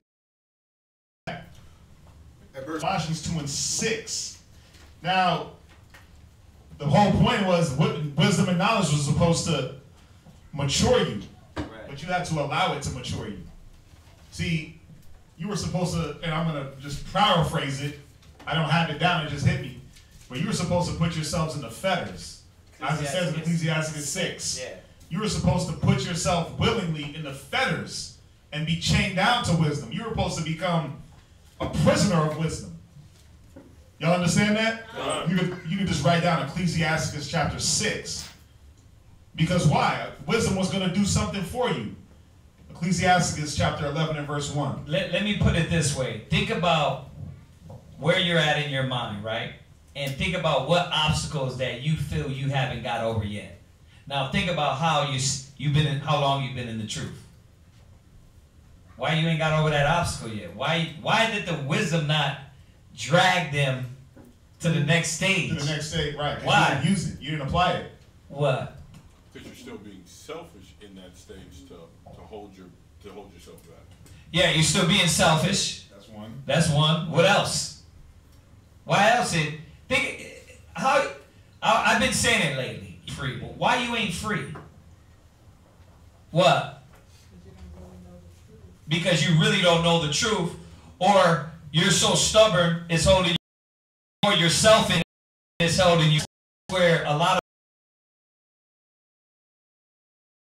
of he first sat in class and it was because I was childish. Everything I seen and everything that needed to be done, or every way I was looking at it, I was looking at it in a different way. That don't need to be done. You know how we get that? Well, why we got to do it like that?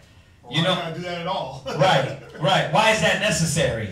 Why the brothers got to? You know how we get it, your rib would be like, well, why you got to go out with the brothers and have drinks? Like, because unity is needed. And if the only way I can get you around me is because, hey, brother, let's go have a drink. Let's have a beer.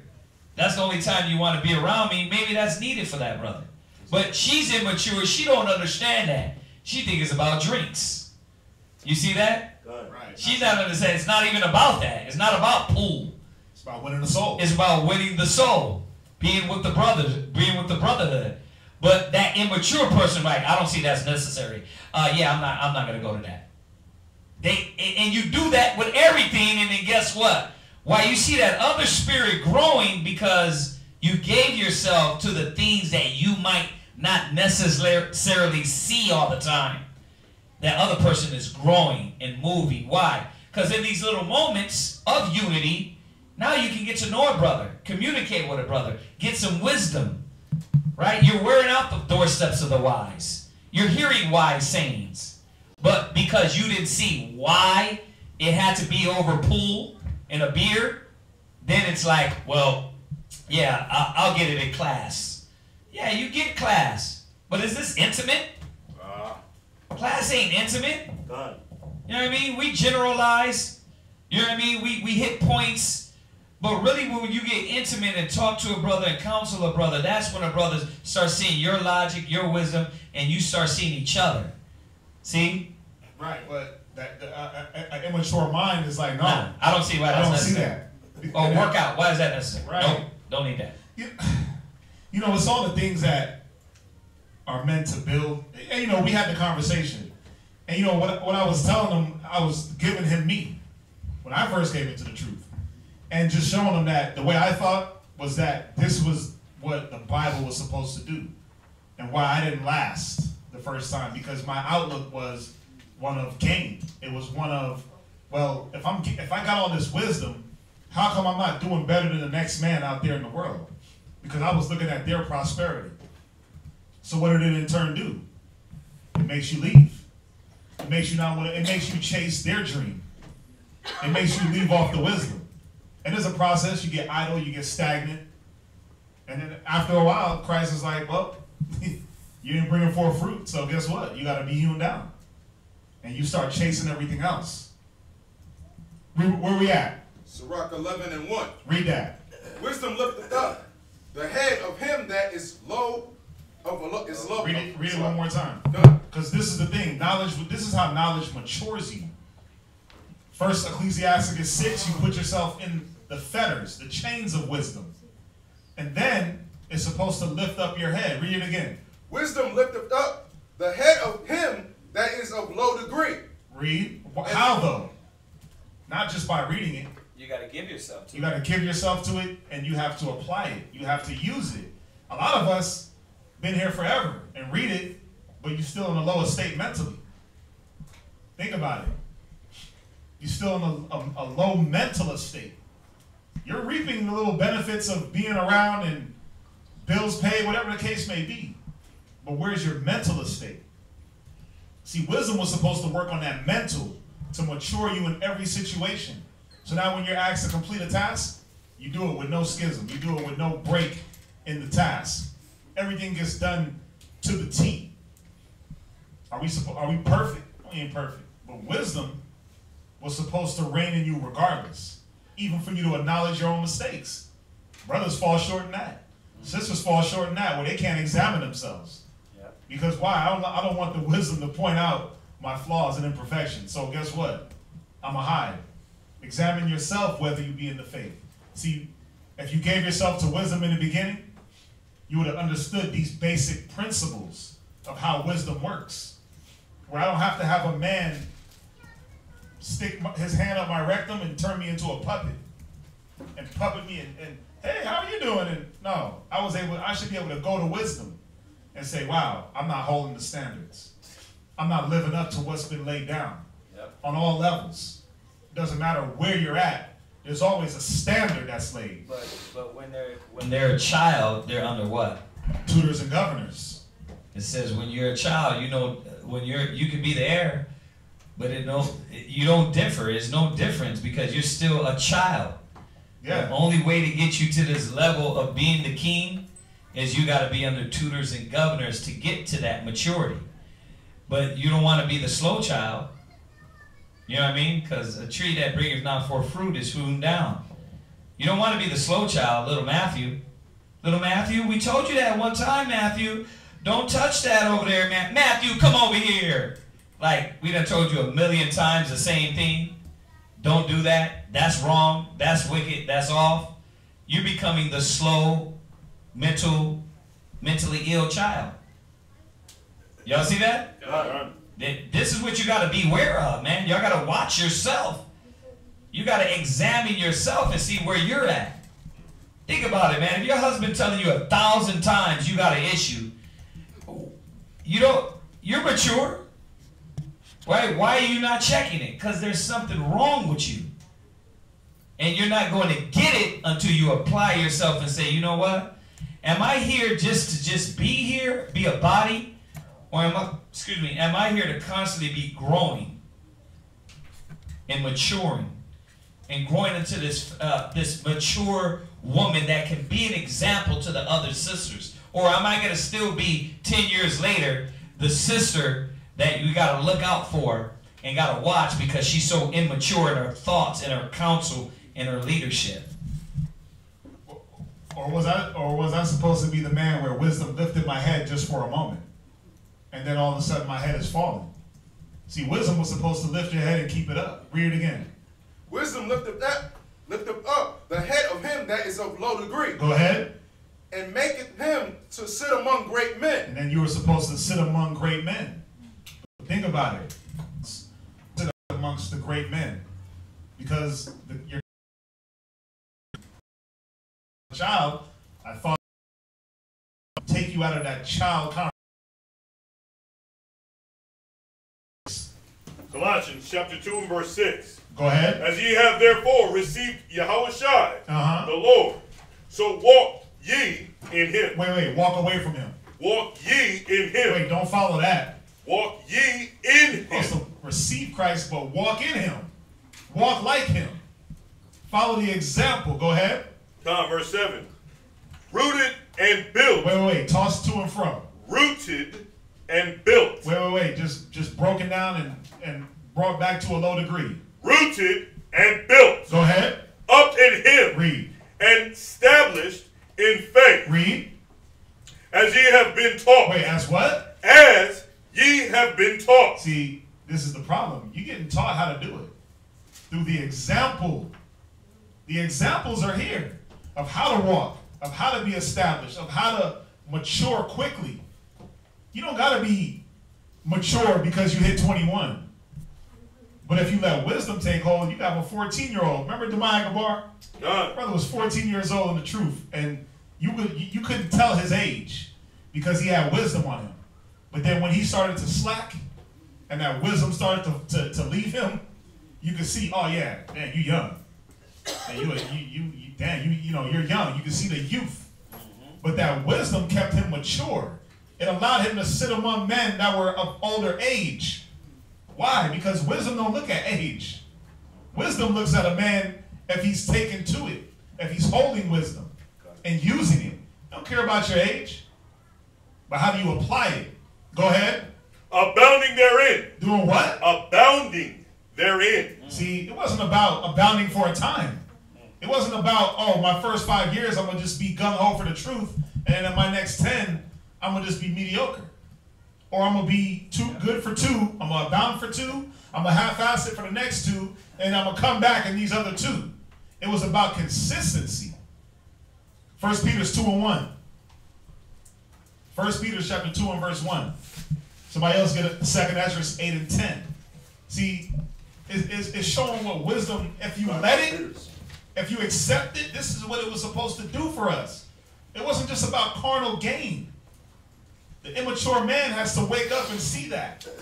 Read that. 1 Peter chapter 2 and verse 1. 1 Peter chapter 2 verse 1. Go ahead. Wherefore laying aside all malice. Because when I thought as a child, when I acted as a child, I thought as a child. So now I got to mature and lay aside all malice. Go ahead. And all guile. And all what? And all guile. Go ahead. And a hypocrite. Hypocrite. You're the little wicked child running around being deceptive, lying, being corrupt. Right. You know, you get that child that mischievous. Yeah. Little Dennis the Menace. Yeah, that. He was mischievous, right? He had all these things about that child. Nobody wanted to just wreak havoc because he had the immature man put on the knees. And what? We were another. Children envy. I want one. I want something that right? It's never let me covet the best gifts. It's always let me envy something carnal. Go ahead. And all evil speaking. And all what? Evil speaking. Yeah, because children speak evil. I hate Mom. I hate this. Right? Why? Because they don't understand. As newborn babes. As what? As newborn babes. See, you got to be a newborn babe. Up under my mama. Like you said earlier, I want to use the Bible to bark orders at my rib, but when orders are barked at me, where's that in the Bible? Yeah, that ain't needed. You know what I mean? It's the same thing that the Most High is showing all these people online, that you can bark scriptures at everybody on Facebook all you want, but you ain't doing nothing. Be put in a. That ain't it. You're in the spirit of the Most High, and then go ahead. Right, but a lot of people are not mature to understand the true benefits of wisdom. Are thy judgments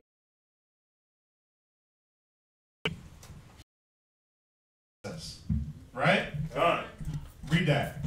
For great are thy judgments. Go ahead. And cannot be expressed. Go ahead. Therefore, unrooted, unnurtured. Therefore, unnurtured souls have erred. Think about it. It says, for great are thy judgments, right? That cannot be expressed.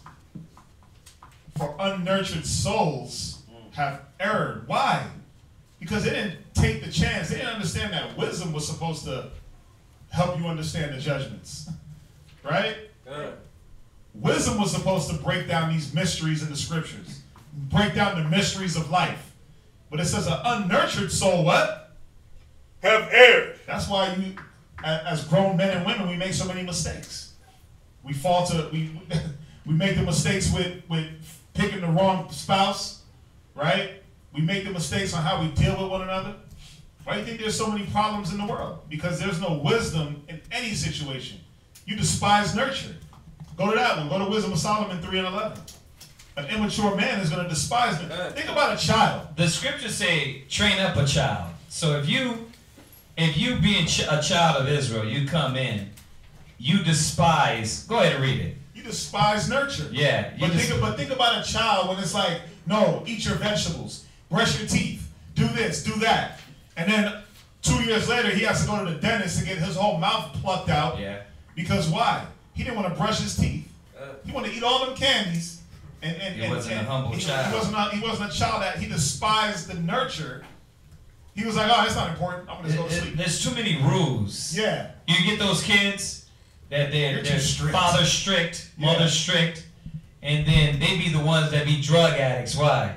Because they didn't learn nothing from the strictness of their parents. You're too strict, so I got to run away from home. And then what happens? Now you run away from home, you turn into a crack whore, you turn into a prostitute, right? Because you wanted to run away from home. Or you ran away from home, then you, as a man, and you got this hard life, and the block had to raise you. And then it's like, woe is me. The homies raised me, so that's why I'm a drug dealer and I'm a product of my environment. No, you despise wisdom. So everything you did, like the scripture said, is going to be unfruitful. Read it. Go ahead. Wisdom of Solomon, chapter 3 and verse 11. Go ahead. For whoso despises wisdom and nurture, he is miserable. He's what? Miserable. Yeah, so now my life is in shambles. Because when your father grabbed you and gave you the bottle and changed your pamper and your diaper and were doing the things to nourish you and take care of you, you were like, nah, I don't need that. I don't understand that. And because I don't understand that, I'm not going to do that. That's how you know, like children. That's what it means, like a child. I got to hit this. Go ahead, hit it. Go back to 2nd Ezra. Hit it. Go back to 2nd Ezra chapter 8 and verse 10. I was going to leave it out, but... Go ahead and hit it. 2nd Ezra chapter... 2nd Ezra 8 and verse 10, because it's going to bring, it should bring more to life the sincere milk and what this milk was talking about. Go ahead.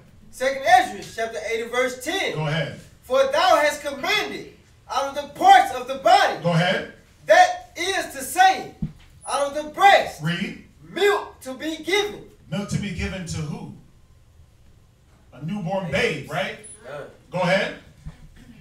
Which is the fruit of the breast. Go ahead. That the thing which is fashioned. The thing that was fashioned was you as a child. So now think about yourself being fashioned as you came into the truth. That breast milk, that sincere milk was there for you. Go ahead. Fashion may be nourished for a time. Go ahead. Till thou dispossessed it to thy mercy. Go ahead, read verse 12. Thou broughtest it up with thy righteousness. Go ahead. And nurtured it. And did what? Nurtured it. And did what? Nurtured it. Read. In thy law. This is what the sincere milk was supposed to do. It was supposed to nurture you. But you despised wisdom and nurture. Because you thought that the nurture was harmful. That's why the scriptures say, despise not now the chastening of the Lord. But you hated correction. Correction is grievous to him that forsaketh the way. Every time you were chastened for your fault, what did you do? After a time you say, you know what? I'm going to hide my faults. I'm going to be deceptive. It's like that child, that badass child that did things, and then he swept it under the rug, or the dog ate, he didn't want to eat his vegetables, so what did he do? He put them in his pocket, or he gave them to the dog, right? You hid all the things that you did wrong because you looked at even chastisement through wisdom incorrectly. So how could you grow? This is what stops your growth, sisters and brothers. It stops you because why? Instead of you going through the process to grow up, you're becoming more mischievous.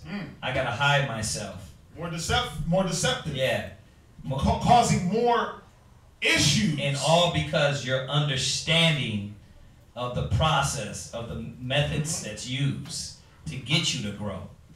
And it be simple to stuff like that. Like, it can be like, oh, sewing meetings. Well, I don't need to go to that. Well, but this is good for you. Why? Unity. Yeah, but I'm busy. Yeah, you know what I mean? But it be like that with everything. I'm using that one example, but you do it so much that now you're out of the loop of the things that you could be learning. Y'all see that? And then you're back. Your mind is back. I look at Jeremiah. You know what I mean? This brother right here. Jeremiah's a rough guy. See the battle. You know what I mean? He acts we're like going, but then he's gonna say what he said. You know what I mean? But you see the growth is like what is being applied. Listen, this is what the scriptures, humility. You can just see that. I can hear that. Humble enough to say that no, he let it come for his heirs. He'll grow. Brothers and sisters, oh, they don't. I like brothers like here. Why? Because we don't gotta like ones are hidden. Dang, you could have got this. Don't be afraid. This child. Yeah. Now you're reluctant to confess your faults. Correction is grievous to them that forsaketh the way. Wrong with me, heal me.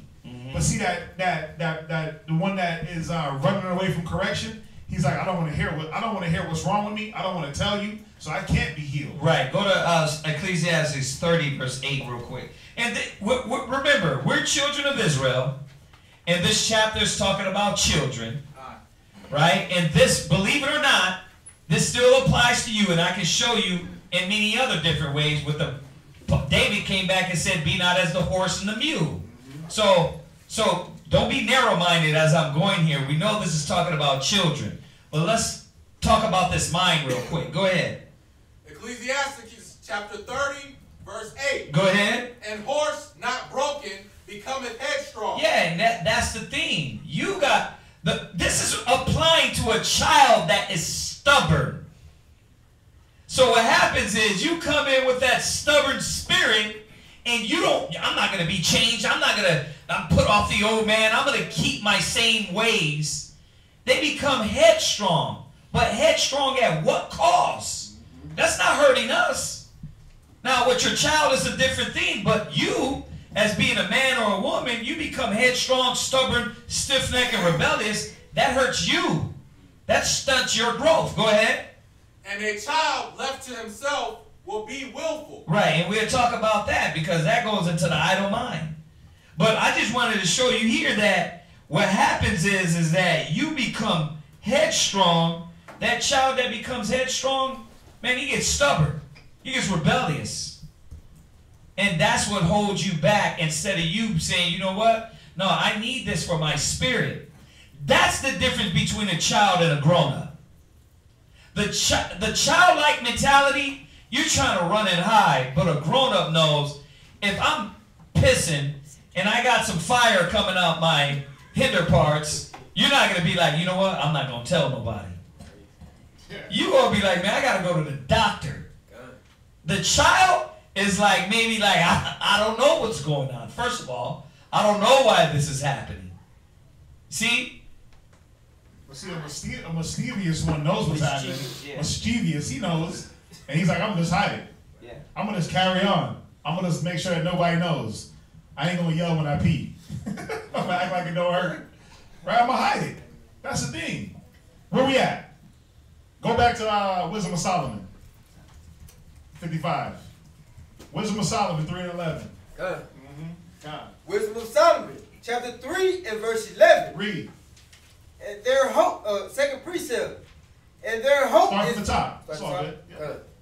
For whoso despiseth wisdom and nurture, he is miserable. You know why you're miserable? Because now you got to battle and wrestle with all these thoughts that are in your head because you don't want to confess your faults. You don't want to counsel. You don't want to listen to counsel. You know why you're miserable? Because you've been in the truth this long. You get stale and stubborn, stiff-necked. But you're beating yourself up about being stale and stubborn and stiff-necked. trying to get to the next level, but you can't because the things and the essential elements that you were supposed to grow up with, you lack. So now it's beating you up more. It's like a cycle. It's like, dang, I want to get to the next level, but the elements that I needed, I didn't pick them up as I was growing up. Y'all see that? You don't want to be there, y'all. Y'all don't want to be there. A lot of y'all are new. You want to be consistent growing. And that's going to take you understanding what is needed for your spirit. The process of learning. You don't want to be these cats 15, 16 years in the truth, and then you didn't get you didn't pick up on the lessons. Well, I didn't get that lesson. Like, really? Are you serious? Like, all the lessons you were taught, you didn't pick up this? All the examples, all the things you taught, now you didn't get that lesson? Come on. You didn't pick it up. You didn't think it was important. You thought it was something else. I can go around some other way. I can get position, get rank, and not get the things that's going to keep you humble and meek and giving and learning and growing. You thought because you got this breakdown and you sound good that was it. Bro, we got to constantly keep learning. We got to constantly keep growing. I'll say it, no matter how many times long I've been in the truth, I'm still asking, learning from the scriptures, and if I'll ask. 50 younger than you, but to really ingest and digest, when I really focus on this is the Most High talking. This is the Most High. This is the Most High talking. You ain't on that personal stuff. Not the man, not the woman, right? You know, and then I'm better able to apply it. Yeah. And move forward, and then through that humility, I'm getting closer to the Most High. You get stronger because you're not rejecting because your little emotional hang-ups or what you think you know being 50 years old. You're just like, listen, if it's wisdom, I'm listening. If I already know that, you know the problem is, brothers be hearing something and be like, I already know that. Hey, we heard that scripture. Like, yeah, but the thing is that you didn't apply it the other night. You heard it, but you didn't apply it. That's the difference between a grown-up and a child. You're saying you know, but you never applied it. That's why we're saying it again. Yeah, exactly. That's why it's being reiterated. Exactly. Come on. Hey, listen, we're going to go to 9:15. Go ahead. Yeah, it's not a lot more. Go ahead. Yeah, go ahead. Read on. And their hope is vain. And your hope is what? Vain. Yeah, now you running in vain. Everything you do is in vain. Everything you do is for naught. Because why? The things that you needed to grow and run and build your hope in, they're not there. The essential elements of faith and belief and brotherhood and charity and being steadfast and rooted, that was never put in you. So now you're hoping for what in vain? What do we all hope for?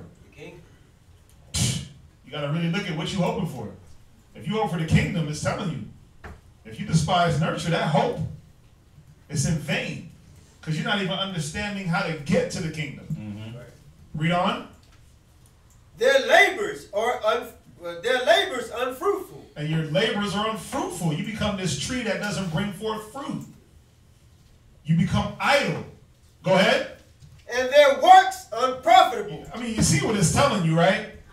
That basically you're just a sack of meat. That's just here. You're hearing good words. You're absorbing talk. Yeah, but it's not working. It's not working for you.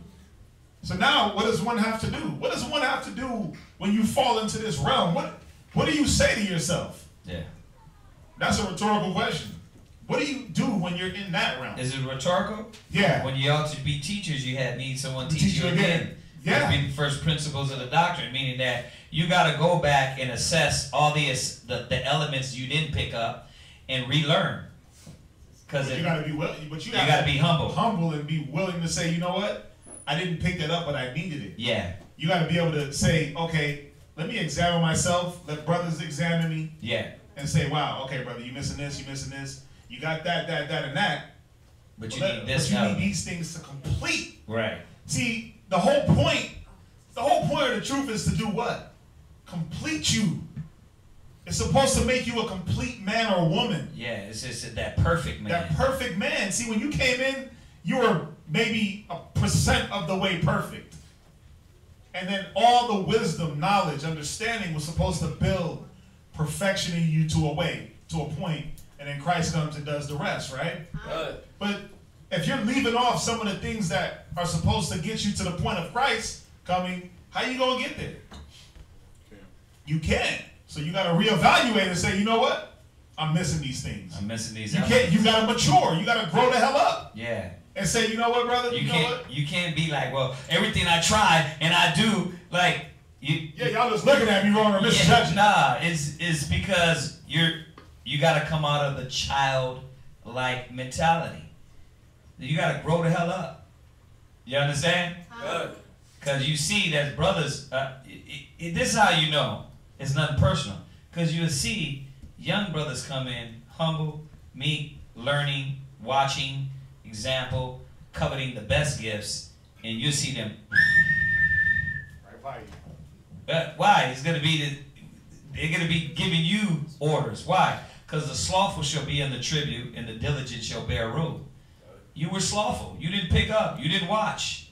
You know what I mean? You thought it was about rank and position and some carnal thing, and then you got that, and then you didn't fulfill the position, and then now where you have to deal with? Now you got to go back principles of the doctrine. You understand? You got to go to Revelations 2 and verse 4.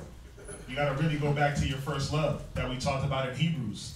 You got to go back to that time when you were illuminated with the wisdom, when you fought through the trials and tribulations and took it with joy.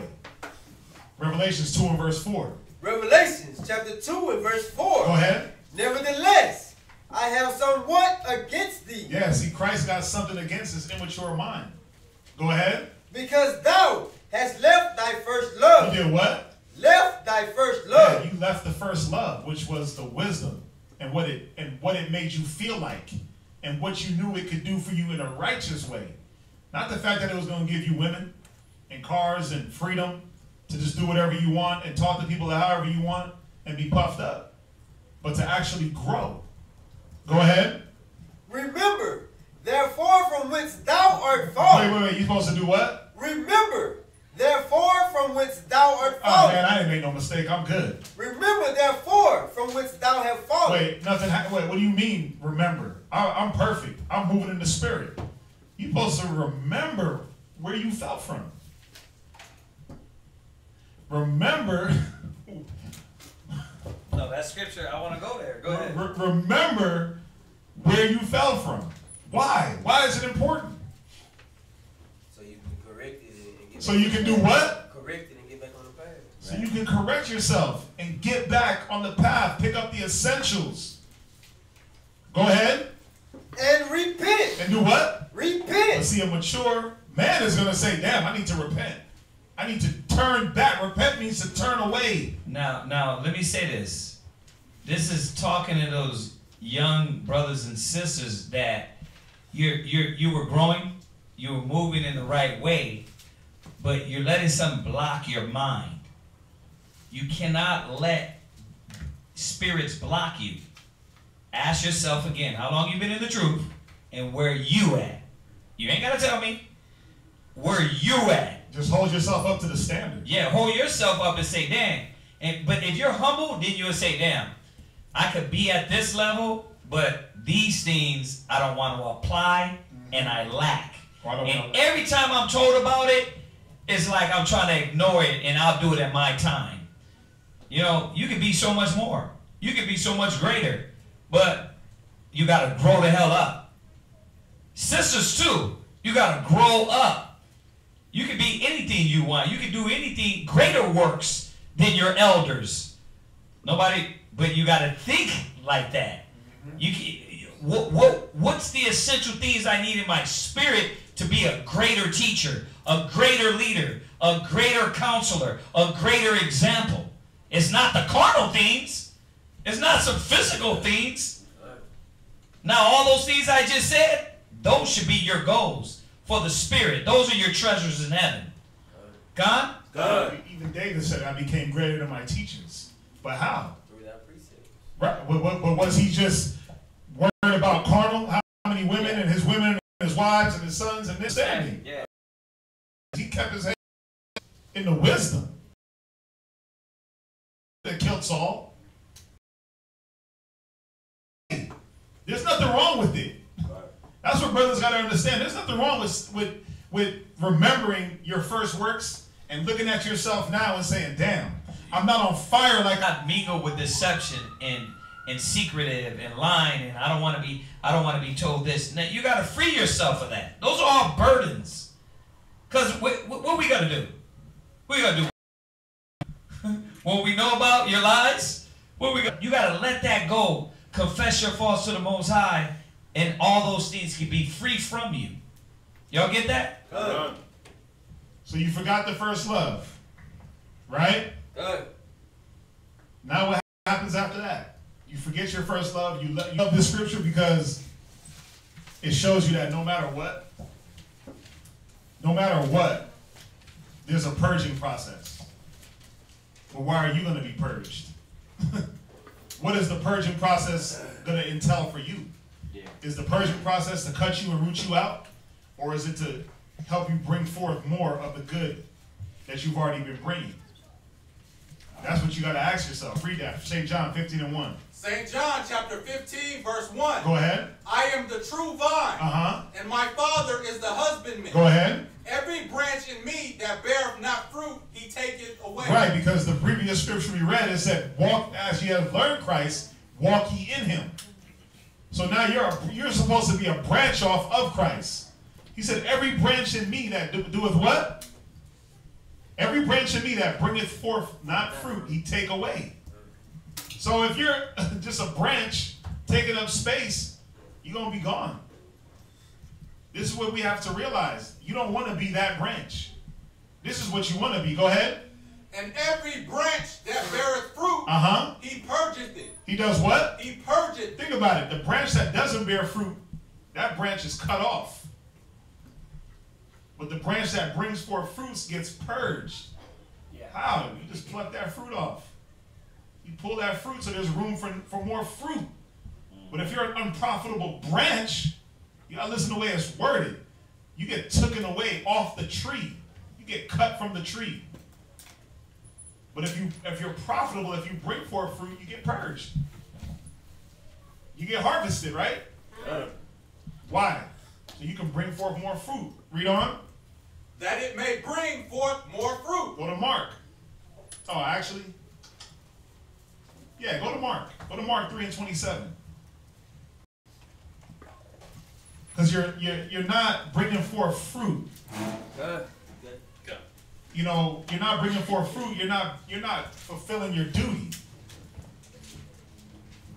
You become idle. You become stagnant. Actually, go to Ecclesiastes 33 and verse 27. I'm kind of jumping a little bit. We just want to hit on this idle a little bit. Somebody look at the definition of. I will give you the definition of idle. The definition of idle: not employed, unoccupied with business, inactive, doing nothing, unfruitful, barren, not productive of good, unprofitable, not tending to edification. But the point is unfruitful. Ecclesiastes 33 and verse 27. Ecclesiastes chapter 33 and verse 27. Go ahead. Send him to labor. Read. That he be not idle. That he be not unfruitful. See, your first love was what? It kept you busy. It kept you productive. It kept you bringing forth fruit into a time until you say, you know what? I no longer want to be used in that manner. My body is going to be used. I'll run around the mall and do all that, but guess what? My mind won't be applied to the situation. My physical carnal body will show up, but my mind won't be there.